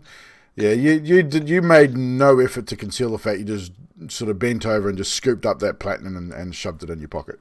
Well, the bag's mine, so come on. Well, you paid for the bag, so technically it is. Hit has no issue. No issue? Don't care. Well, there you go. You pocket 2 platinum. So yeah, so it's pretty much that. Who took the Hit potion reminds of the group we need to haste? divvy up 90 gold, however. Yes, you do. Right. I reckon that we should split that 20 each and, count that other 10 as having paid for the door. Well, you guys pretty much all handed over money for the door. Like, Namaris handed over 2 gold. I think Het handed over 2 gold. So there's been a fair amount of gold handed over for the door. So that potion, the potion was a potion of speed. So whoever picked that up. I can pick that up. A fast barbarian. Yeah, basically, when you drink this potion, you gain the effect of haste spell for 1 minute. Potion's yellow fluid is streaked with black and swirls on its own. I recommend the spare 10 we hang on to as a group for anything that we may need. Party funds. So Yes, who's excellent. going to control the party funds? Not me. Maybe it Generally- can go into the disappearing bag. Generally, the person holding the bottomless pit bag or the race saddle bag would be the one to control the funds, because you generally put it in there. So you just put it in as your notes. Easiest way to deal with it is just in your notes put down race saddle bag and then list whatever you're carrying under it. Because the bag itself weighs 10 pounds, but you can put 300 pounds worth of items in the bag. Make sure the rest of you add 20 gold. So yeah, add your 20 gold. All done. Thanks, Ezelin, for keeping that for us. So because we're right at 10:30, for the sake of time, what we will do is you've wound yourself up here. It's all done here. We'll now make your way to the Order of the Black Lion, and Yes. you're back at Riffin's office. Riffin's there waiting for you. And Gryffindor. Riffin turned around and says, "Welcome, good morning. Come on in. I will hand you off your next task and we'll send you on your way." So your second trial for guild entry is as so. You are to track down and retrieve a piece of Orcrillium, a rare ore that is only found in the caverns beneath the Howling Mountains. You have 7 days, again, to complete this task. You must find 100 pounds of Orcrillium ore and return it to the guild. On completion of this contract, you will receive 30% of 500 gold pieces, which works out at 150. Again, you all need to sign the magical contract. And he rolls out a scroll and says, we all need to sign the contract here. He's already put his mark on it. Sign. So you all sign the contract. Signed. Namaris puts him handprint. We put the fat X 'cause otherwise you And can't. as the last signature goes onto the scroll, it glows with an arcane energy and then magically rolls up and seals. And he picks it up and hands it to whoever's going to take the contract. I think we all look at Aslan and go, Very good. You did a good job, lad. Hands the contract to you, takes the duplicate, then appears in his hand, and he stashes it in his drawer. You are now bound and have 7 days to retrieve 100 pounds of Orcrillium. He also hands you a special bag to transport the items that you carry. So essentially it's another bag of holding, if you will, but it's specifically for these contracts. You can't put anything else in it. It's only for the Orcrillium when you find it. He then marks your map. Where did he say the Orcrillium was at? He marks your map. It is at there's caverns beneath the Howling Mountains, so therefore there's mines there as well. So he tells you that you need to go to the foot of the Howling Mountains, and then follow the miner's path, and you should come to a mining town, and you ask the miners there; they'll point you in the right direction. How many days does it take to travel that far? It'll take you a day to travel to the foot of the mountains. Oh. Well, So, if you remember from when your travels, when you travelled to the Lacey Woods, your first night's camp was at the base of the Howling Mountains. yes. So it's essentially a day's travel. If you're watching the stream, the Howling Mountains are here, and the mines are all sort of around this region of the Howling Mountains. And your first night's camp was about sort of there. Sweet. So yeah, so it'll take you pretty much a day's ride. It'll be like a 2 or 3 day walk, but it'll be a day's ride, a day by horse to get to the base of the mountains. Then it'll probably take you maybe an hour or two to get to the miners' camp. So that is where we'll leave off the story for this evening. Thank you once again, guys, players. Thoroughly enjoyed it. Well done to Nutty for Namaris. That character is driving me insane. Aslan, again, all the characters are amazing characters. Trashy, you're really starting to come into your character now, which is really awesome. Love it. And of course, Baz, Het is fucking amazing. The bardic humor is top notch. Het is a hard one to play. So guys, so that is it for tonight. Thank you so much for hanging out with us tonight. 2 weeks time, keep an eye on the Twitter and in the Discord. So if you haven't got the Discord, you will find the Discord details. It should be in the description below in the Twitch channel. If not, find me on Mixer, mixer.com/TheUglyKiwi, and the Discord details there. Look me up on Twitter, TheUglyKiwi on Twitter, and follow me there. We announce when I'm going to be doing the D&D stuff. I do the bulk of my streams over on Mixer during the week, but every 2 weeks we come back here to Twitch and do the D&D stream. It's been fantastic to have you guys in the chat. Thank you so much for the follows and the sub. You guys are awesome. I really appreciate it. Appreciate the support. And again, I'll be rerunning this episode throughout the next 2 weeks. So if you have missed bits and pieces of it and you want to catch up on the VODs, the VOD will be in the Discord. It'll also be rerun for the next 2 weeks, and it'll go up on YouTube within the next week. So 5:30 for you guys in Australia. If you want to catch the stream every second Sunday. For those of you in the US, it is every second Saturday night, and it's late. It's like 3:30 a.m. Eastern. For those in the UK, it is 7:30 a.m.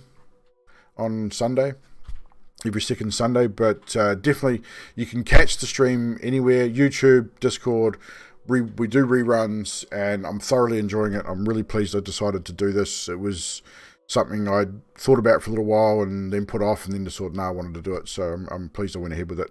And obviously, without the players, we wouldn't be able to do it. So thank you again, guys, for making the time to come and hang out and play Dungeons and Dragons.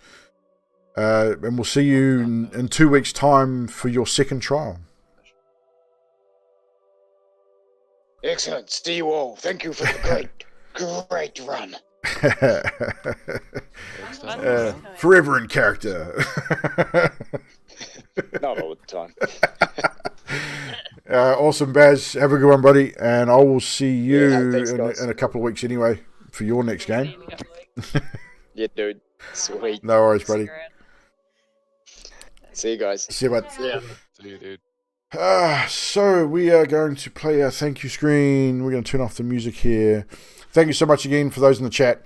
Again, just to reiterate, if you have missed parts of the stream and you do want to rewatch it, we're going up on YouTube in a few days. You can find it in the Discord. There is a VOD section for the D&D stuff there. I will be rerunning this throughout the next 2 weeks before the next episode. And if you look in the description on the Twitch channel where it says schedule, the date and time for the next episode will go in there. That'll go up tomorrow. And but also too, come check me out on Mixer. I play a range of games on Mixer as well, RPGs, shooters. Mixer.com/TheUglyKiwi. Play 7:30 most nights. Come and check us out. Thanks again.